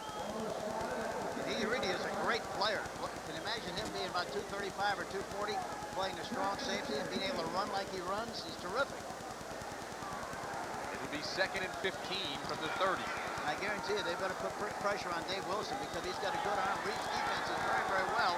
Gets the ball to the receivers, very accurate. Bell Gray comes in as a receiver now. Brenner in motion. Play action. Wilson goes up top. Mike Jones. Touchdown, New Orleans. Mike Jones working on Lewis Phillips. And what a catch. What a catch and what a throw by Dave Wilson. Right over the top. A beautiful shot. 29 yards, Hank. Look at this. Right over the top, away from the defensive back. You can't do much against about that kind of a play. Lewis Phillips, number 24, covering man for man on the coverage. Morton Anderson on to attempt the extra point. So the Saints with an impressive offensive drive, an impressive defensive series. And Anderson hits the extra point. So with 11 minutes and 55 seconds remaining in the third period here at Riverfront Stadium in Cincinnati, the Bengals still lead, but it's been closed 24-17. Here it is again. There's a good shot right over the top. Touchdown. Beautiful throw. Beautiful catch. Christmas Day, don't miss the John Hancock Sun Bowl on CBS Sports. Okay, everybody, dinner break. Warm up all your holiday activities with something new. McDonald's Holiday Chicken McNuggets. Infested 9 and 20 pieces. Third quarter, and tell you, Hank, we've seen more emotion out of Jim Mora than we have all season. Yeah, he's really involved, really in the game. He really is. Morton Anderson hits this one to the side. It goes through the end zone as a touchback, and they'll bring it out to the 20. Let's go back and take a look at Wilson's touchdown toss to Jones. Okay, we watch this. Watch him in the pocket. He gets hit right after he gets rid of the football. Jones on Phillips right over the top. Boy, what a great catch and a great throw. New Orleans Saints get 7. They're back in this contest, 24-17. 29-yard pickup, and look at this. Getting some emotion out of the guy. Yeah, happiness is in the air. Quality coach. He's been successful everywhere he's gone. Yeah, he's done a terrific job. He really has. First down and 10 at the 20 for the Bengals. Again, there's play action. Esiason looks deep, now throws underneath to Kennebrew. And Kennebrew has a first down for the Bengals. And he waited forever to throw the ball to Kennebrew. He was open for a long time. Van Jakes and also Sam Mills were involved in making the tackle, but he really got out there in good shape. But as a coach, when you talk to your quarterbacks, I would assume the longer it takes him to throw, the shorter the pass. Right. But the other thing is, on that kind of a pass in the flat, you throw it quickly, you can get it and run, you get a lot more yardage on the play. First down at the 32. Again, there's play action. Esiason is sacked. Ball's loose. New Orleans says they got it. They did. Pat Swilling comes up with the football. Ricky Jackson and Jim Wilkes made the hit to knock it loose. Jim Wilkes, 94, and Ricky Jackson, 57. They make the hits. Look at this, a play action fake inside. And there's Wilkes on the outside, Jackson right up on the middle area.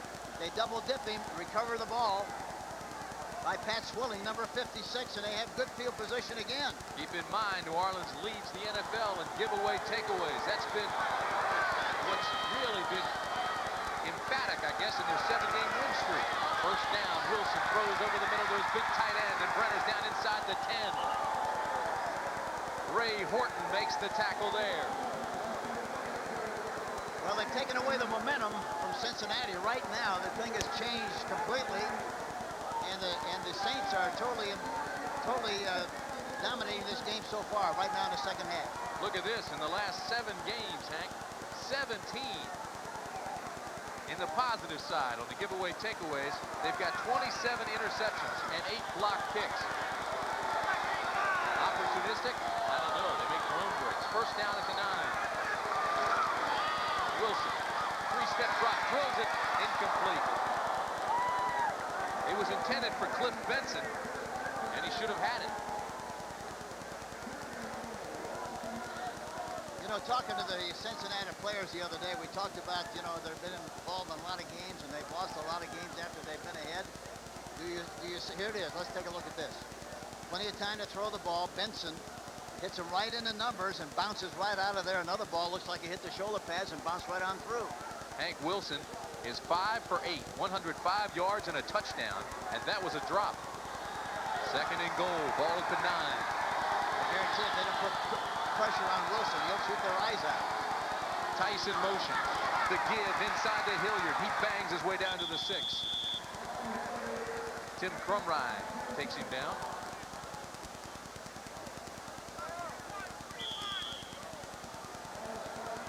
But anyway, I was talking about Cincinnati a minute ago, talking about their attitude. They say, well, what's happened in the past, we feel that, you know, we're ahead.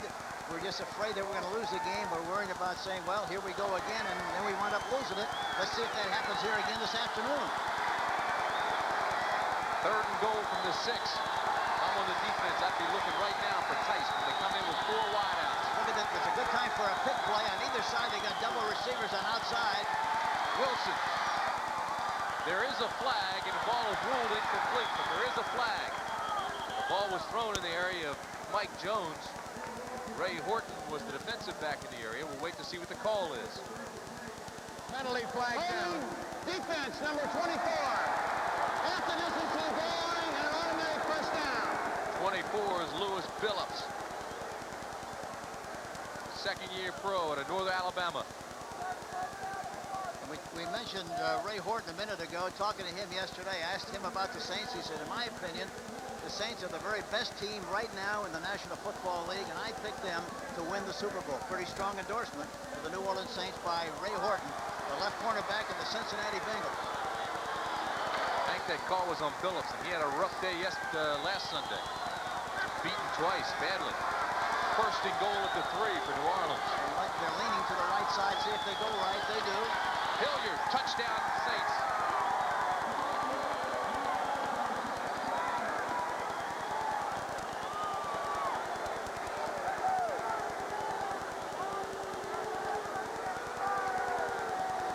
John Tice and Buford Jordan threw key blocks. And New Orleans comes roaring back for Dalton. That's his second touchdown today. They were in a power formation, fullback at home, halfback on the other side. And look at the blocking at the point of attack. Buford Jordan, number 23, going through the hole and making a good block. Brad Edelman pulling on the play and also doing a good job at the point of attack. Orton Anderson's extra point ties things up at 24. We've got 9 minutes and 34 seconds remaining, third period. It's the Subaru year-end clearance. The greatest Subaru deals in Subaru history. Stupendous Subaru savings. 9 minutes, 34 seconds remaining in the third quarter, and the Saints have come roaring back with 2 quick touchdowns here in the third quarter. We're now tied at 24. Orton Anderson to kick off. Barney Bussey 2 yards deep will bring it out. He's to the 15 and will be taken down at the 17-yard line. Tim Brandt and Hank Stram with you from Rivers Front Stadium in Cincinnati, Ohio, where the Bengals have struggled through a very disappointing year. They're 4-9. Here today, Cincinnati got off to a quick start. Boomer Esiason had 2 touchdown passes. Kennebrew scored from short distance, and it was 24-10 Bengals at the half. But here in the third quarter, Mike Jones caught a touchdown pass from Wilson, who replaced the injured Bobby Hebert. Dalton Hilliard just scored. We're tied at 24. I think, you know, what the Saints have done so far is a great illustration of what a good football team has to do. They were able to withstand adversity. They came right back in the second half, got 2 quick touchdowns, and are right back in this contest. Last drive, 4 plays, 28 yards. Took only a minute, 36 seconds for Hilliard, and that was after a Bengal fumble. Stanford Jennings was the ball carrier. He was tackled by Johnson, so it'll be 2nd and 6 from the 22. Now they're using their no-huddle offense again, which I thought they would come out in the second half and use again, but they didn't. Esiason to Jennings has the first down for Cincinnati at the 29-yard line. Tackle made there by Gene Atkins. And that was very successful for them when they started the game. They came out in the third quarter and played a conventional formation look, which was easy for the Saints. They responded very well, and they got back in this game. Now they're back to their no-huddle offense again.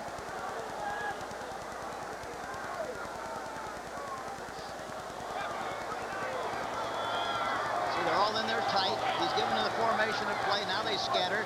And then the Saints have to scatter and pick up their responsibility. They're doing it better now than they did early in the game. Eddie Brown, a little wide out. Jennings in motion. First down pass going deep is Esiason. Looking for Brown, overthrown. Eddie Brown fighting double coverage, trying to split the difference between Brett Maxey and Van Jakes. The key really was Brett Maxey. He got a good jump on the ball, was helping him from the inside, and as a result, there was a very, very narrow lane for him to throw the ball, and the only place he could really throw it was on top like he did, and it falls incomplete. But Maxey, the free safety, really had great anticipation on the play. It'll be 2nd and 10 from the 28. 8 minutes, 4 seconds remain, third period. Tied at 24. Esiason in trouble. Sacked again. Jim Wilkes, big number 94, came through for the sack. And Wilkes came into the game, you know, with 5.5 sacks. He got 2 so far in this game, I think, so that's 7.5. He's a terrific player and puts a lot of pressure on the quarterback. Watch the pressure. Watch, there he comes from the outside. And a sack on Boomer Esiason. The Bengals had given up only 24 sacks this year, same as the Saints, 4th in the NFL. 3rd and 17 from the 21. Esiason needs a big play. Throws it underhand to Jennings, incomplete. Vaughn Johnson was the man who made the tackle and the hit on Jennings. Oh, listen to this crowd, Hank. And look at the way the Saints are coming on and off the field. Earlier in the game, they were just barely walking off and walking on. Now they're back running on and off, and that's a great illustration of how the tempo and the personality of the Saints has changed in this second half. Scott Fulhag on to punt. Mel Gray, 37, standing at his own 40. He's dangerous. Here comes the push up the middle. Almost get a block, don't get a hand on it, there's a flag. Roughing the kicker, they call roughing the kicker on the Saints. The ball will die on the 37, but bring it back. Toy Cook. Running into the kicker, number 41, 5-yard penalty, and a first down. That's Cook. Almost had the block, but didn't. That's the one thing about trying to block the kick, you better take the right angle. Here he is, right up the middle, number 41, here you see him. Right there, and he goes right into the kicker, knocks him down, and as a result, they have possession 1st and 10. But anytime you come up the middle, you better block it, and if you don't, you're going to run right into the kicker. Oh, I don't know how he missed it. He was in there. He went too high. He kicked underneath. That's what happened. Break for Cincinnati. It'll be first down and 10 at the 26. Stanford Jennings picks up 2. Good pursuit that time by Ricky Jackson for the Saints. Boy, he's a player. Jackson, 7-year pro out of Pitt. He's a very emotional guy, too. He makes things happen. He's a big play guy. And around the league, every time you talk about Swilling and also Jackson, they invariably say, well, Swilling is a great young linebacker, but you can't block Jackson. He's murdered. He jumps over the top of you. He'll do anything it takes to get to the quarterback. He's dead. Gets your attention. 6.5 sacks, 2 interceptions, and 60 tackles coming into this game. Kennebrew breaks it out to the 40-yard line for Cincinnati. Ricky Jackson makes the tackle, but it's a first down Bengals. And it looked like that was a sucker play where they pulled somebody and gave the ball to Kennebrew inside. Couldn't tell for sure, but that's what it looked like. Clock continues to move. We're at 6:20 remaining in the third period. New Orleans 24, Cincinnati 24. You know what a sucker play means, that you pull a guard thinking that they're going to go outside. You give the back to the guy where the guard pulled, and that's what happened. First down, this is Jennings. Vaughn Johnson tracks him down from the backside.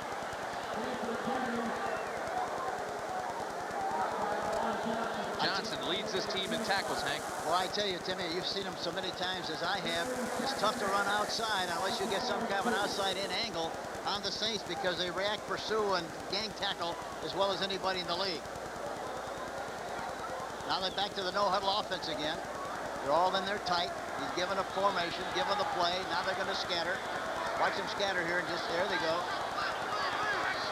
2nd and 7 from the 43. But the Saints are reacting much, much better than they did initially when they first saw it.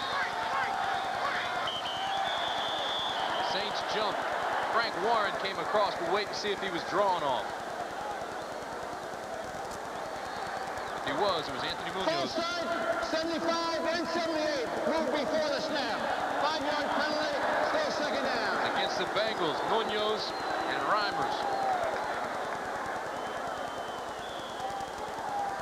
Here we see it. Right side of your screen. I didn't see much motion. I didn't either. I saw Frank Warren of the Saints move across the line. I couldn't see it either. I kept waiting for him to move, and they were standing like they had some gum on their shoes. 2nd and 12. Jennings, big hole out close to midfield. They'll mark it at the 49-yard line. He'll be 2 yards shy of a 1st down. But again, it's Vaughn Johnson who makes the tackle with an assist from Van Jakes. Sprint draw. They roll out so much with Boomer Esiason that they sprint out like he's going to roll out, throw the ball, and they give it to the back. And he popped through there for a big gain. Number 36, Stanford Jennings. Hank, you see those big linemen looking up, almost like they're looking into the sky. They're watching that big screen to watch the replay. Top of the stadium. This is 3rd and 1. Kennebrew, 1st down. Again, it's Vaughn Johnson, and he's getting a workout in the middle.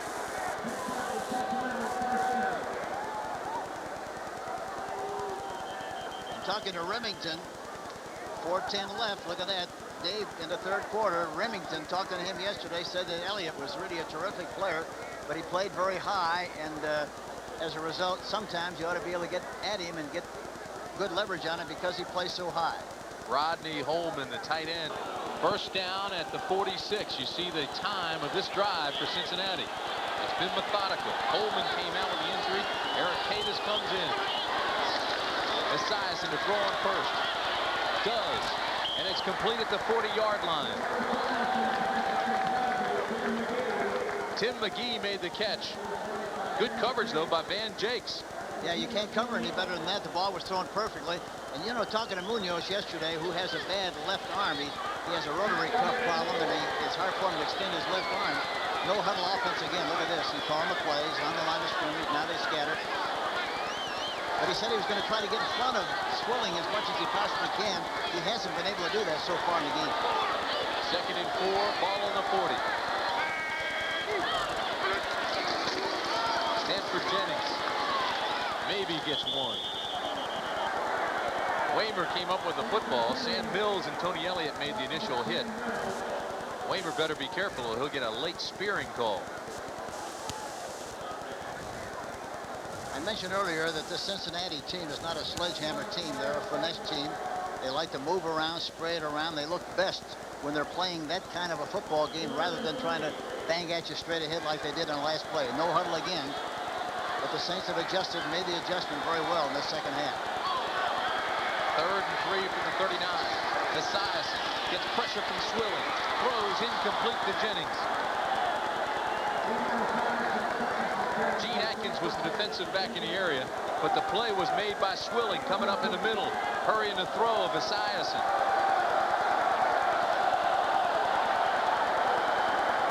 4th and 3, and it looks like the Bengals are going to go for it, and they're not taking time for a huddle.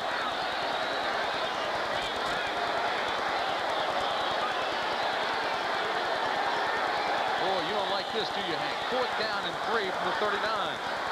Shotgun, quick kick. Oh, a little Fielded inside the 15 by Brett Maxson. He returns it to the 22. pretty good kick by the Boomer. That's the 2nd time he's done that this year. Tim McGee made the tackle. So with 2:38 remaining in the 3rd quarter, 29-yard punt. White's talking to the offense. Yeah, he's giving a big pep talk to that offensive team and making sure that they understand they got to block. They got to make something happen. I'm not sure that's a pep talk, Hank. No, it isn't. It's not a pep talk, but call it whatever you like. He's giving them. Looked like a dressing down to me. Well, he's going to melt the wax out of their ears. I'll tell you that with that lashing. First down for the Saints at 22. This is Reuben Mays. Out to the 25. Carl Zander makes the tackle there.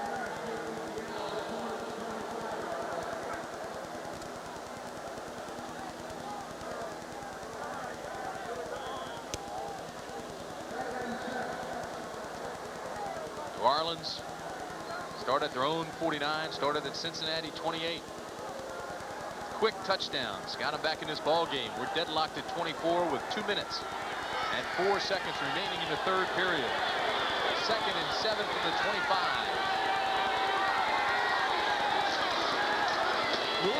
Reuben Mays, and he's nailed by David Fulcher. He was blitzing from the outside. The anticipation was great. He got a great shot on the ball carrier that time. Second-year pro Hank out of Arizona State. Yeah, he on the right side here. Watch him, number 33. Nobody touched him. Got the penetration and made the tackle in the end zone. I mean, in the backfield. See the explosion in the legs. 3rd and 9 from the 23 for Wilson and the Saints. Crowd picks up.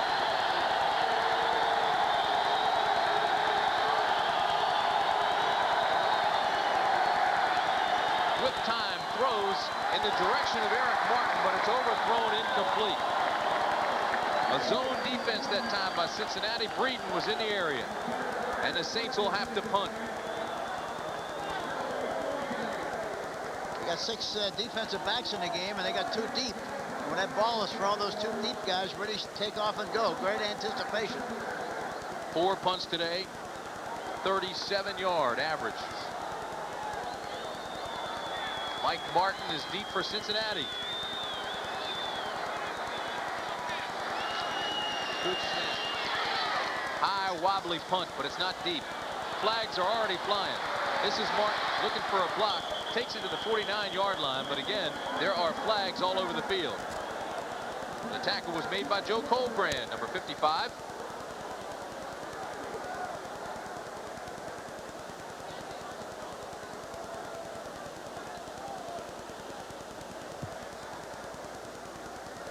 Gene Barth, our referee, trying to get things squared away. Then he'll give us the call. Here it is. We got a post-possession foul, 22 holding of the receiving team. We're going to go for the ball, with a spot of possession change. Number 22 is Eric Thomas. So they'll move him back to where the punt was fielded by Martin. They'll mark it at the 32, almost the 33-yard line, and that's where Cincinnati will have it first down. And the first down ratio, Tim, has really improved on the part of the New Orleans Saints. It was early in the game. They were averaging about 1.2. Now they're 4.8, and Cincinnati is 6.7. So the Cincinnati team still has the edge of the first down. We're under a minute to play. Third quarter. Esiason with pressure coming from Swilling again. Rushes the throw, has it complete. Eddie Brown has the first down for the Bengals. Van Jakes runs him out of bounds.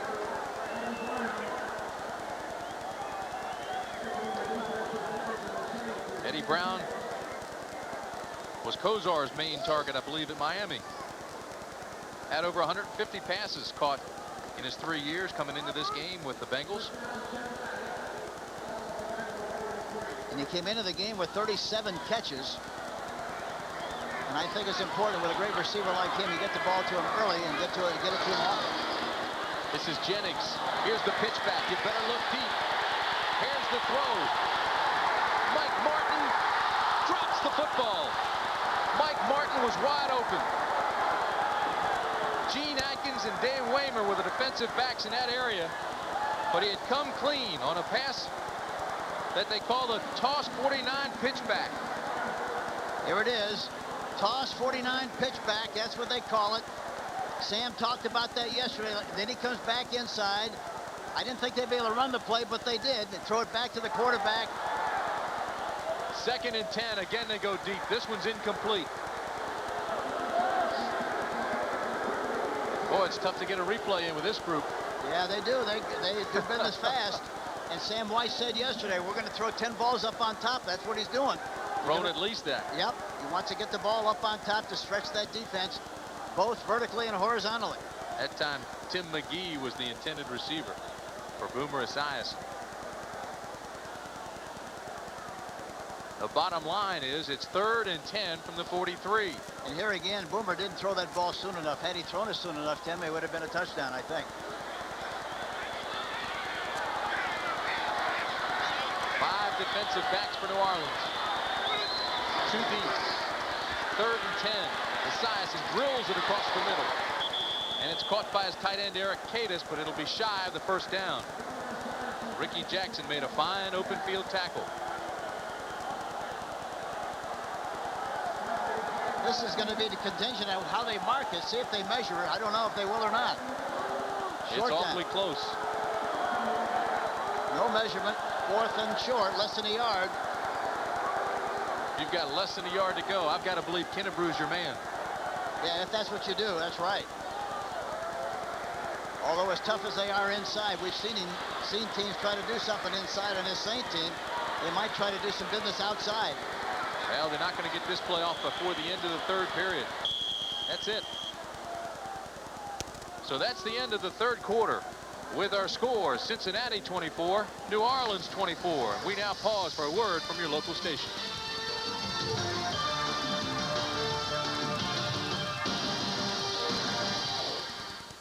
This is CBS.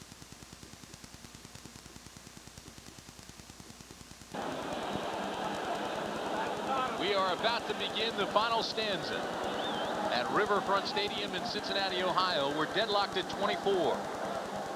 The Bengals and the Saints. Temperature at kickoff time was around 50. Now it's down in the mid-30s and dropping. It is 4th down and 1. The ball on the 47 for the Bengals. The give, Kennebrew. I think he's got it. One official points toward the Saints. The other one says yes for the Bengals, and it is a first down for Cincinnati. He looks like one of those destruction balls going in there, doesn't he? Mills and Wilkes made the tackle. Bobby Hebert left the game with a sprained knee. The knee is now taped, and he's warming up again on the sidelines. He left 7 of 16 for 84 yards. Would you put him back in, Hank? No way. Surely wouldn't. Wouldn't take a chance. I wouldn't even let him throw the football. They'd get him loosened up. First down for Esiason. He's in trouble and throws it away. No flag. They call him into grasp. Again, it's Pat Swilling. Gets credit for the sack. Right now, let's go back to New York. In this update, here's Brent Musburger. Brent? All right, Tim, let me set the scene now in a playoff picture. Minnesota, gigantic step forward. They head toward that Saturday game against Washington. They're ahead. Now let's go back to Tim Bryant. All right, Brent, here, New Orleans trying to stay very much alive in that race for the NFC West with San Francisco. They know they need to win the last 2 games, but they also need a loss from the 49ers. 2nd and 14 from the 41 for Boomer Esiason. 5 defensive backs for the Saints.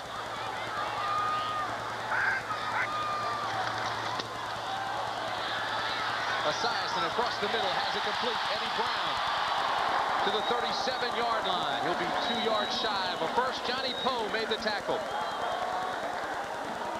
We talk about putting the ball on a trolley line right down the middle. He had some stuff on that one.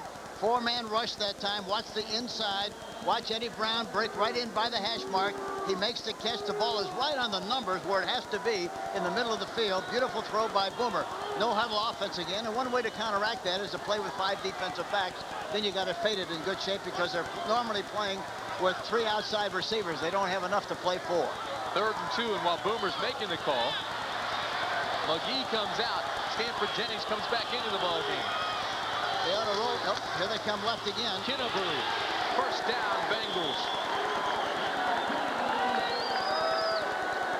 He's a snootful, isn't he? Guarantee you.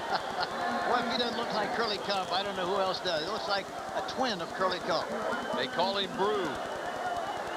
He is a rare combination of size and speed. Reminds me of Ironhead Hayward of Pittsburgh. Yeah, it does. Remember Odd Job in 007, the little guy with a derby? He looks like him, doesn't he? Quite a collision when Ricky Jackson met him head on that time. First down at the 34. Jennings, and he's tagged by Vaughn Johnson. Boy, we're seeing some tremendous hitting going on.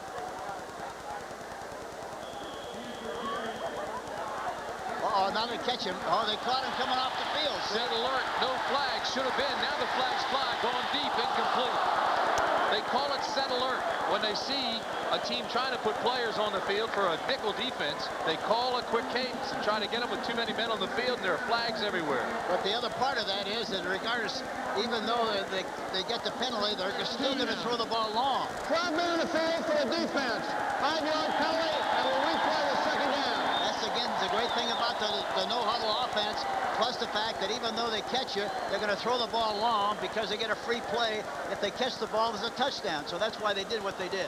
What did Sam White tell us? 11 or 12 times this year they've caught teams doing that. I just don't know. I can't understand why more people don't do it. Time of possession. Cincinnati, 16 minutes, 14 seconds. And keep in mind, as you look at that, that's the time of possession in this half, that New Orleans leads the league in time of possession. 2nd and 5 from the 29. Esiason throws underneath. It was intended for Eric Caddis. Gene Atkins knocked the ball down. Boy, what a great play by him. Watch Atkins, number 28, coming across there and knocks the ball down.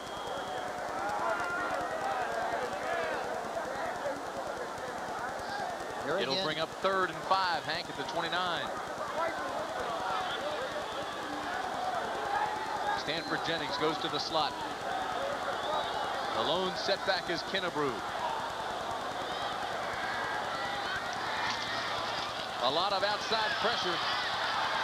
Boomer has to just unload it. Again, it was Swilling and Jackson coming from the outside that caused the problem. And they're coming from the outside, which is a good move to make sure he stays in the pocket. And that's why they're blitzing both outside linebackers, because if he goes right, he runs into a linebacker. If he goes left, he runs into a linebacker. He has to stay in the pocket. It's a good move on the part of the Saints. It's a 47-yard field goal attempt for Jim Breach. He made one from 43. Everybody's up there. This would be a good time to fake the kick and roll out. High snap. Breach does not have a strong leg, and he won't get there. Keep in mind, Breach was 18 of 19 inside the 40. He struggles from a long distance, and he misses that one. Boomer Esiason, 2 touchdown passes in the first half. And a big halftime lead by the Bengals, but New Orleans come roaring back. 2 second-half touchdowns, both in the 3rd period. Reuben Mays, he's having a tough time. You can see that. Our score, 24-24. 11 minutes and 49 seconds remaining in the ball game. Tim Brandt and Hank Stram along with you from Riverfront Stadium. And what do you think thus far, Hank? Well, I think it's a great comeback, which is obvious on the part of the Saints. Both teams are playing very, very hard. I was kind of looking for the Cincinnati team after the score was tied to kind of have a little luck down, but he hasn't. They haven't. They're playing well. Look at Sam White. A lot of pressure on that man. He told us so. He doesn't know whether he'll be back next year or not. Newspapers here say no. I say he'll be back. 1st down and 10 at the 29. Barry Word gets back to the line of scrimmage, and not much more. Good push by the defensive front line of the Bengals, led by Tim Crumrine. And there's an injured Bengal. It's David Fulcher. 2nd and 10 from the 29. We've got 11:25 remaining in the ball game. They show the bump and run and then back off. Wilson looks deep across the middle, has it complete. Lonzel Hill is at the 48-yard line. Robert Jackson made the tackle, but it's a 1st down Saints. No pressure at all that time on the quarterback. And I think anytime you give him, he throws that inside pattern extremely well too, Tim. He really does a great job with it, talking about Wilson. 18-yard pickup. Wilson now 6 of 10. And he's been impressive. He really has been, and he will be impressive if they don't put more pressure on it. Wilson has this one batted down. Good push again by the Bengals front. Carl Zander, I believe, is the man that got a hand on it.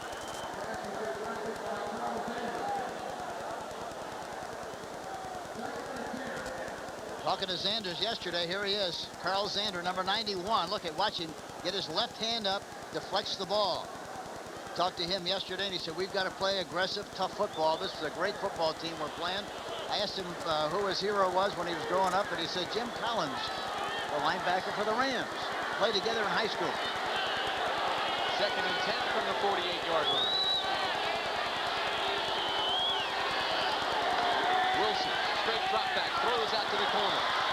Mike Jones to the 46-yard line. He'll be shy of a first down. Reggie Williams and Barney Bussey make the tackle.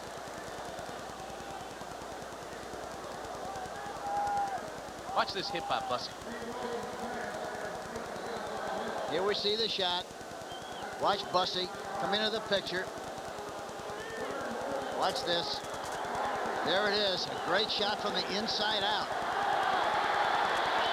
By Bussey, number 27. Big third down play. It's 3rd and 4. Ball on the 46. Shotgun formation. Mike Jones is close to the first. Where's the mark? Ray Horton made the tackle, but I think Jones has the first and does. I'll tell you one thing about Wilson. He reads coverages very, very well. Very quickly, gets rid of the ball well. Gets sets and throws, good arm, and especially throws inside patterns extremely well across the middle.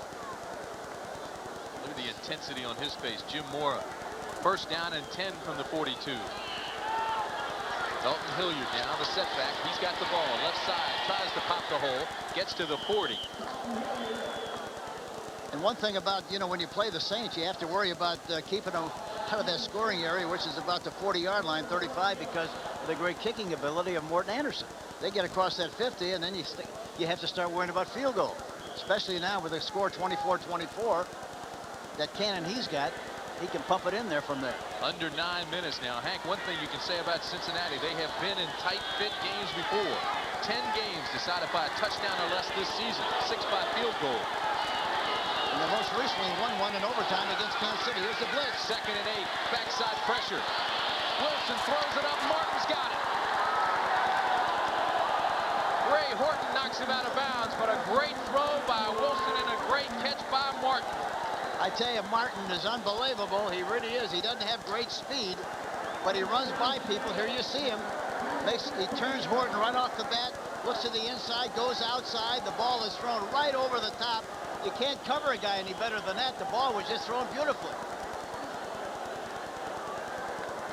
He was the only Saints receiver to catch a pass in every game last year, and he's continuing his play. And King and Zanders were blitzing on the play, which made it 1-for-1 coverage. First down at the 15 for the Saints. The give to Hilliard inside, picks up 2.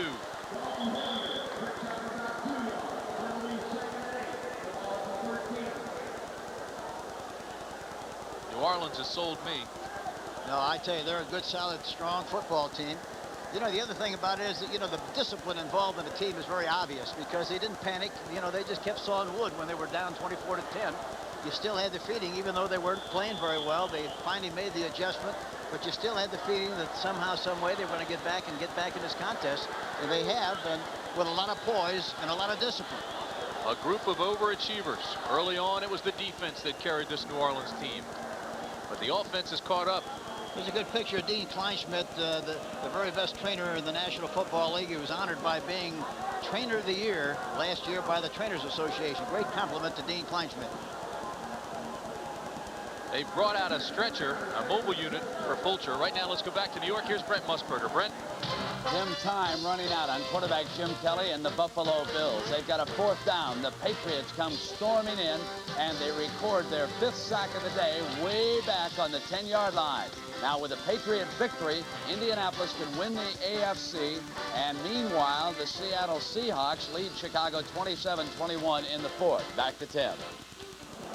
Boy, things tighten up in the AFC. What a turnaround for Indianapolis. Oh, amazing, isn't it? What a great game. And missed at least one game. Brooks, all-pro last year. Yeah, Yeah, they don't grow on trees. You know, you lose those kind of people, that makes a dramatic difference in the way your team plays. Fulcher comes out now, obviously, and Barney Bussey replaces him. It is 2nd and 8 from the 13. Dalton Hilliard looking for a block, tries to get the corner. And he loses a yard. Ray Horton with a fine play on the corner makes the tackle. And it's hard to do, to tackle him in the open field, as sneaky as he is, with those great feet and great balance and misdirection. He's terrific, but he made the tackle in the open field. Ray Horton, number 20. 7 minutes, 28 seconds remaining in the ball game. We're still tied at 24.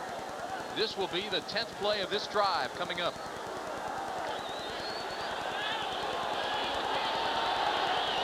Third and 8, 6 defensive backs for Cincinnati. And 4 wide receivers. Lone setback is Dalton Hilliard. Wilson to throw. Looks across the middle, throws incomplete. The receiver's down, and so is the defensive back on that side. Mike Jones was the receiver in that area. But there are no flags. Yeah, you couldn't tell whether he tripped or whether he slipped or what happened, but he really went into second base and was safe on the play. Morton Anderson now comes on for the field goal.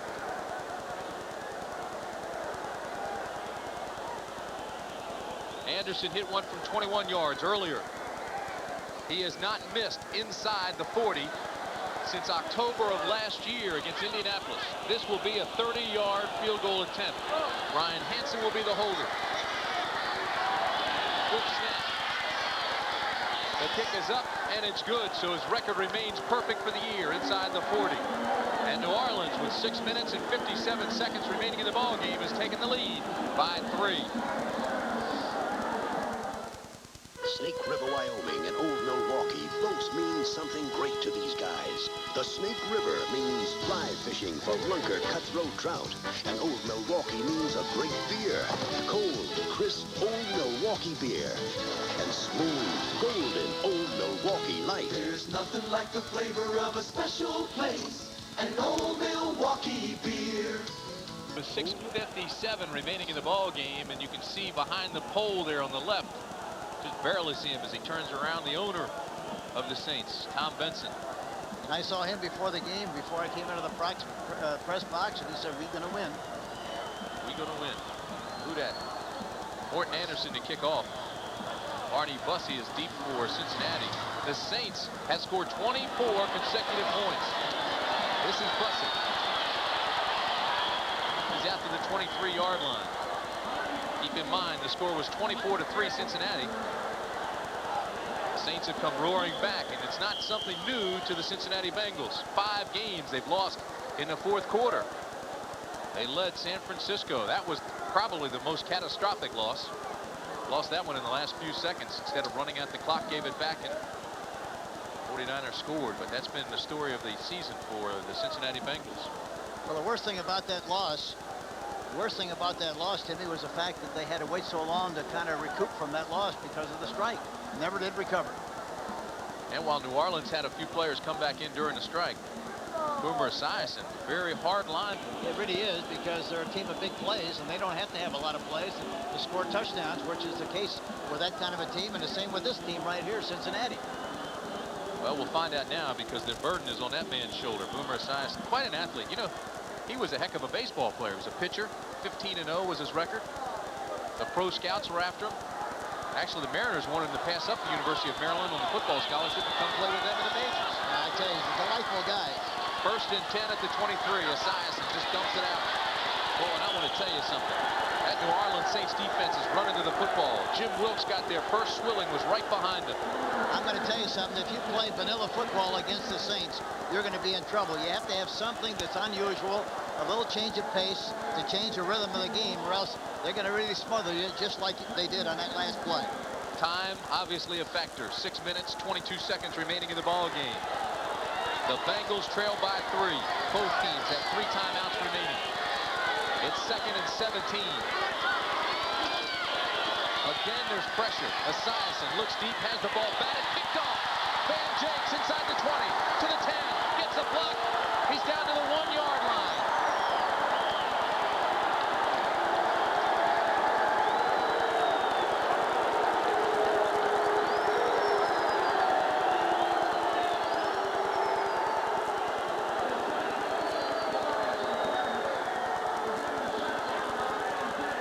see, the ball was tipped. And there it is. Van Jakes makes the interception. You look at Ricky Jackson out in front throwing a block. They finally stop him short, about a yard short of the goal line, but another great demonstration. Watch the tip. There it is. And Van Jakes is able to make the interception and take it right down to the 1-yard line. Couldn't tell for sure who tipped it. It is first and goal at the 1. Saints. Hilliard in motion. The give straight ahead. Touchdown. Touchdown, New Orleans.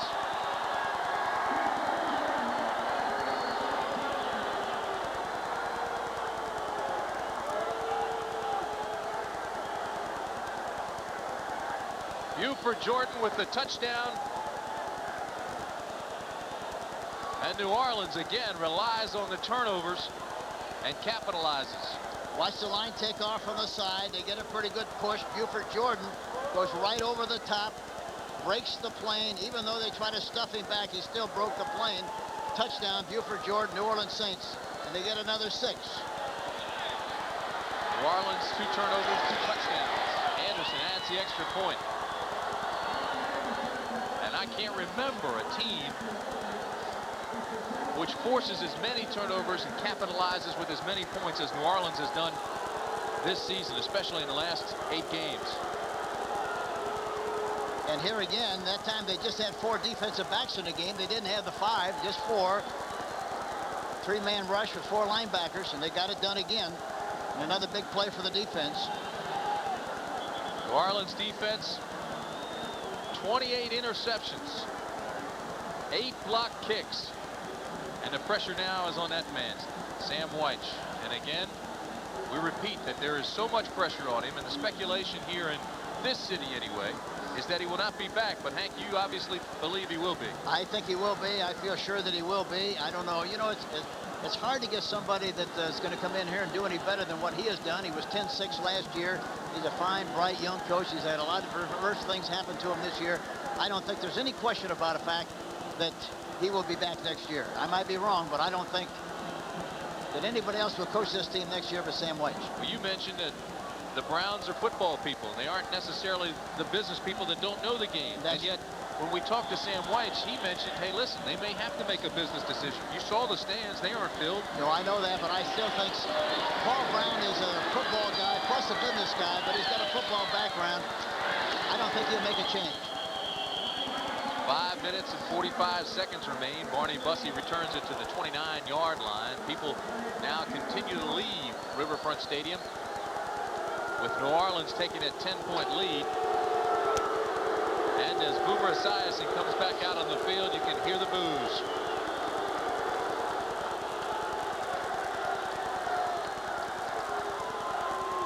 "31 unanswered points for the Saints. Cincinnati led in this game, 24-3. Esiason on first down. Throws the out pattern to Eric Caddis, and he takes it out to the 41-yard line. And that's where Gene Atkins rides him out of bounds.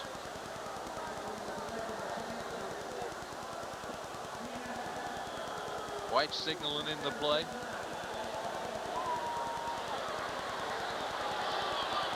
Redundant to state the obvious, but Cincinnati needs a score quickly. 3-step drop, throws the out pattern. This is Jennings. Jennings down to the 47-yard line, taken out by Gene Atkins. Again, the clock stops. 5 minutes and 34 seconds remain in the ball game. The lead is 10. You know, the toughest thing about Cincinnati now is the fact that, you know, they've been in this situation so many times in the past and have not succeeded. They really have to show a lot of mental toughness to really make it possible and hang in there tough and try to get something done in this 5 minutes and 34 seconds. It's going to be interesting to see what they do. 2nd and 4 from the 46. Esiason looks to the right, throws high, incomplete. And Hank, most of his passes when he overthrows people, or when he's not on the mark, is because he's overthrown them. It's not to the right, left, or short, but they're high. Why is that? He releases the ball. We talked about that yesterday at practice watching him. He throws so many balls that are over the top of people, and the reason he does that because he releases the ball too soon.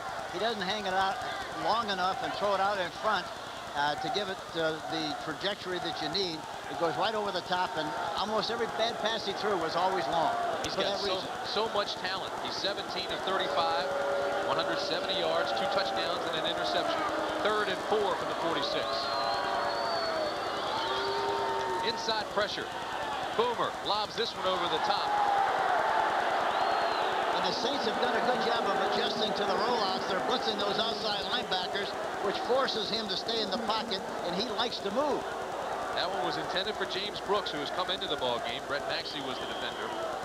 We're at Riverfront Stadium in Cincinnati. Tim Brandon, Hank Stram. Where the New Orleans Saints have scored 31 unanswered points and now lead by 10 with 5 minutes and 24 seconds remaining in this ball game. Cincinnati with the football, 4th down and 4 from the 46.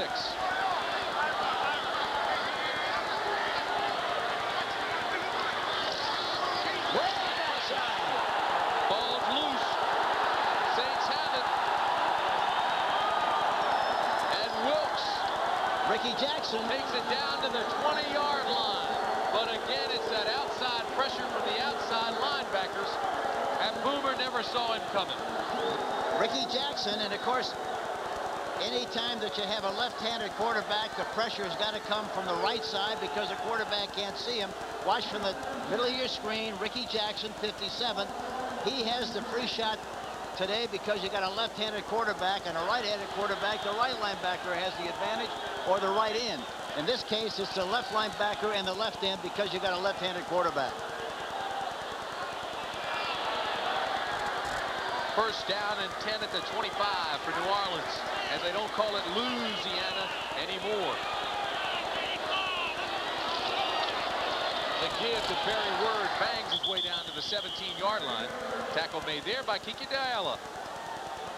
I tell you, the guy that you have to give an awful lot of credit to where this team came back in the second half is Dave Wilson. You think a guy sitting on the bench hasn't played for a long, long time and come in and throw the ball like he did? Terrific job by Dave Wilson. Have to give him an awful lot of credit to come in and bring this team off the ropes and off the floor like he did and bring it back to this kind of a impressive comeback. 9 of 15, 160 yards and a touchdown for Wilson. 2nd and 5. Ball on the 18. Dalton Hilliard takes the inside route. Spins, turns, and drives his way down to the 14-yard line. Lewis Phillips makes the tackle there. And there's Sam Weiss again, the young coach of the Cincinnati Bengals, and he calls all the plays from the sidelines himself. He doesn't rely on assistants in the press box. He does the job up front. Got a great mind, very imaginative, and again, I think he's a fine young coach. He was the quarterback at Cincinnati, at Washington, at Detroit, St. Louis, and Buffalo. So he's got the playing experience.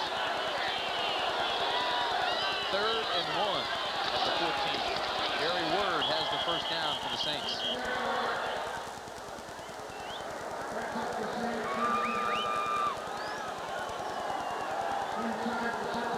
Jim Mora, defense oriented. That's his background as an assistant with both Seattle and New England. What a job he's done as a head man.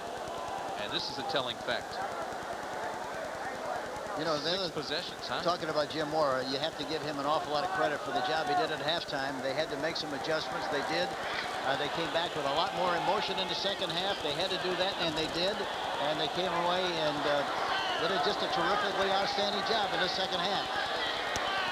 Made 2 turnovers into touchdowns. We'll see what they do with this turnover. This is Dalton Hilliard. 1 1st down, tackled by Mike Hammerstein, 2nd-year pro out of Michigan. You see the clock. 2 minutes, 52 seconds remain in the ball game. The playoff situation is this for the Saints. They need to win today. They need to win next week. And they need a loss by San Francisco to win the NFC West. San Francisco is hurting a little bit. They don't have Montana, and they don't have one of the great players, Keena Turner, who got hurt against the Chicago Bears. He won't be ready for the next 2 games. 49ers playing Atlanta today, then end the season at home against the Rams. This is Dalton Hilliard. There is a flag. Boy, Jackson that time 37 really came in from the safety position and made a great play. He got some assists from Reggie Williams. Illegal use of the hands, defense, 69. 5-yard penalty tacked on to the end of run, automatic first down. That's Tim Crumrine, number 69. You don't see that call very much defensively because the defensive people can use their hands, and you don't see him call for holding very often. Crumrine, he's a 5-year veteran, Crumrine is. Looks like you just caught a fish. There's signals on the sideline. See that shot? Oh my, the lead is 10. We're at the 2-minute warning. We'll be back. We had a pretty good game working for a long while there, Hank. Cincinnati jumped out, took that early lead, but then New Orleans came roaring back and it was 24-24. But now the Saints showing the poise and the reason why they've done so well, heading toward their 8th straight win, taking command. Well, they didn't play with a lot of emotion at all in the first half, as you know, but they came back snorting in the second half and really did a terrific job, which is a sign of a very good football team. It is 1st and goal with the 8th for the New Orleans Saints. Here's for Jordan. Touchdown.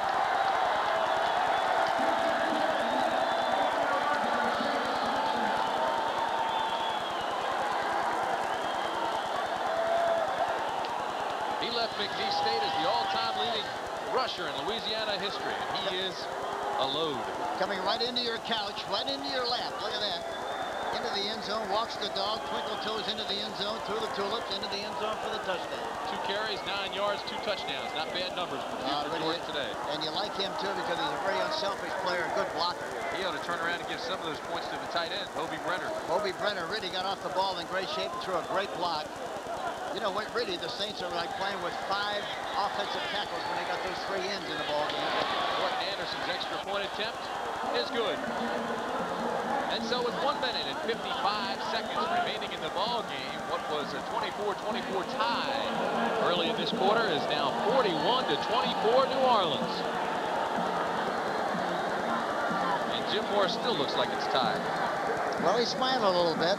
Yeah, he's a little... I don't know if that's a smile or a grimace. Well, I don't know either. That's... no, I think it's a little bit of a smile. There's a little happiness there. A little happy. There's a little bit of contentment after this kind of a loss, or after this kind of a win. A comeback win like this one, boy, you're never going to feel any better, ever. 38 straight points the New Orleans Saints have scored since being down 24-3. And for the Cincinnati Bengals, it's tough sledding. Look at this, Seattle over the Chicago Bears. And Houston over Pittsburgh.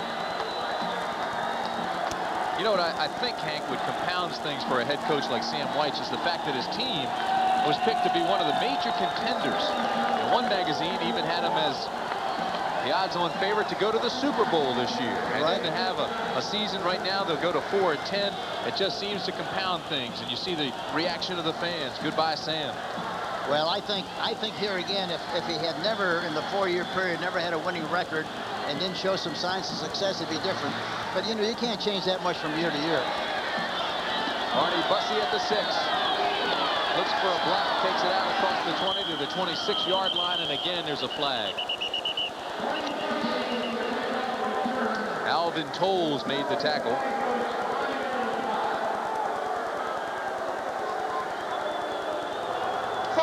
Holding, receiving team, 10-yard penalty, first down.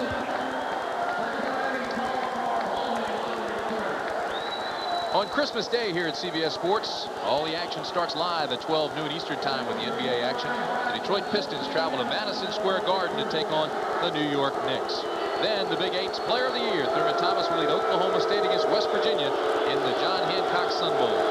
Promises to be a Merry Christmas here on CBS. Esiason on first down and 10.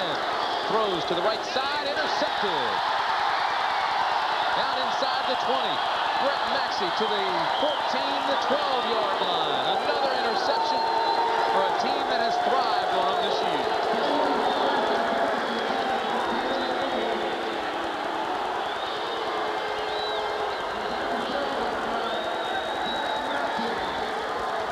you see him. He's got time to throw the ball, steps up into the pocket, throws it to his right, and Brett Maxey gets a jump on the ball, makes the interception. A beautiful play by Brett Maxey, number 39. He goes down the sideline, cuts back into the inside, and takes the ball right on down to about the 12-yard line, 1st and 10, New Orleans. Bengals 4 turnovers today. And there's a lot of Who-Dats here in the stands today. Who-Dat, Who-Dat. And they're full of happiness, and justifiably so. And 17 interceptions on the year for Boomer Esiason. 1st down and 10, the ball at the 12 for the Saints. Reuben Mays to the 11. You can't win when you turn the ball over. Eddie Edwards and Mike Hammerstein made the tackle. All the way from Pascagoula, Mississippi. That's the hometown of our great defensive back, Jimmy Marcellus. This is what they're playing for. New Orleans wants that home field advantage. San Francisco has to lose one. Washington has to lose one. And New Orleans has to win its last one.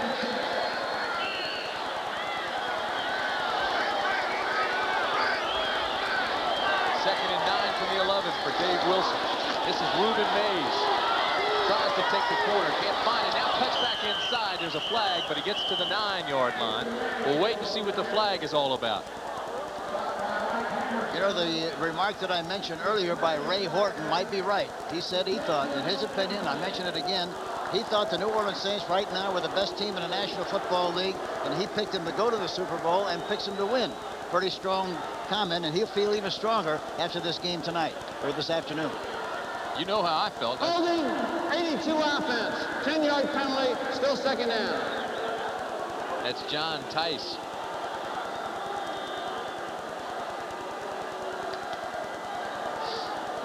Don't forget, coming up, the post-game show with all the scores and highlights throughout the day, and Brent will update you on the playoff situations.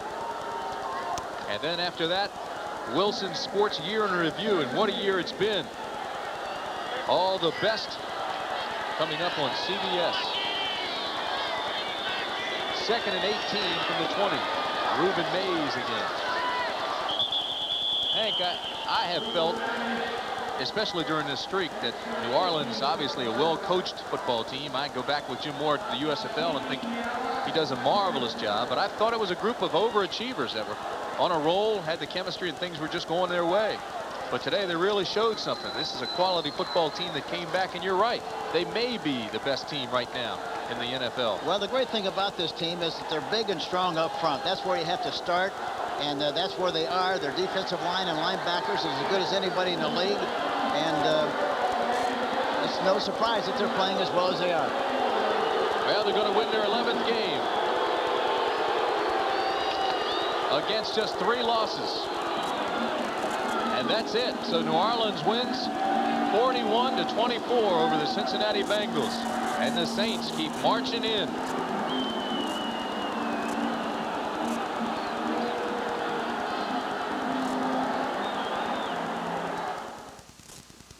We're not a company, but no company has more pride in what they do, or more pride in how well they do it. We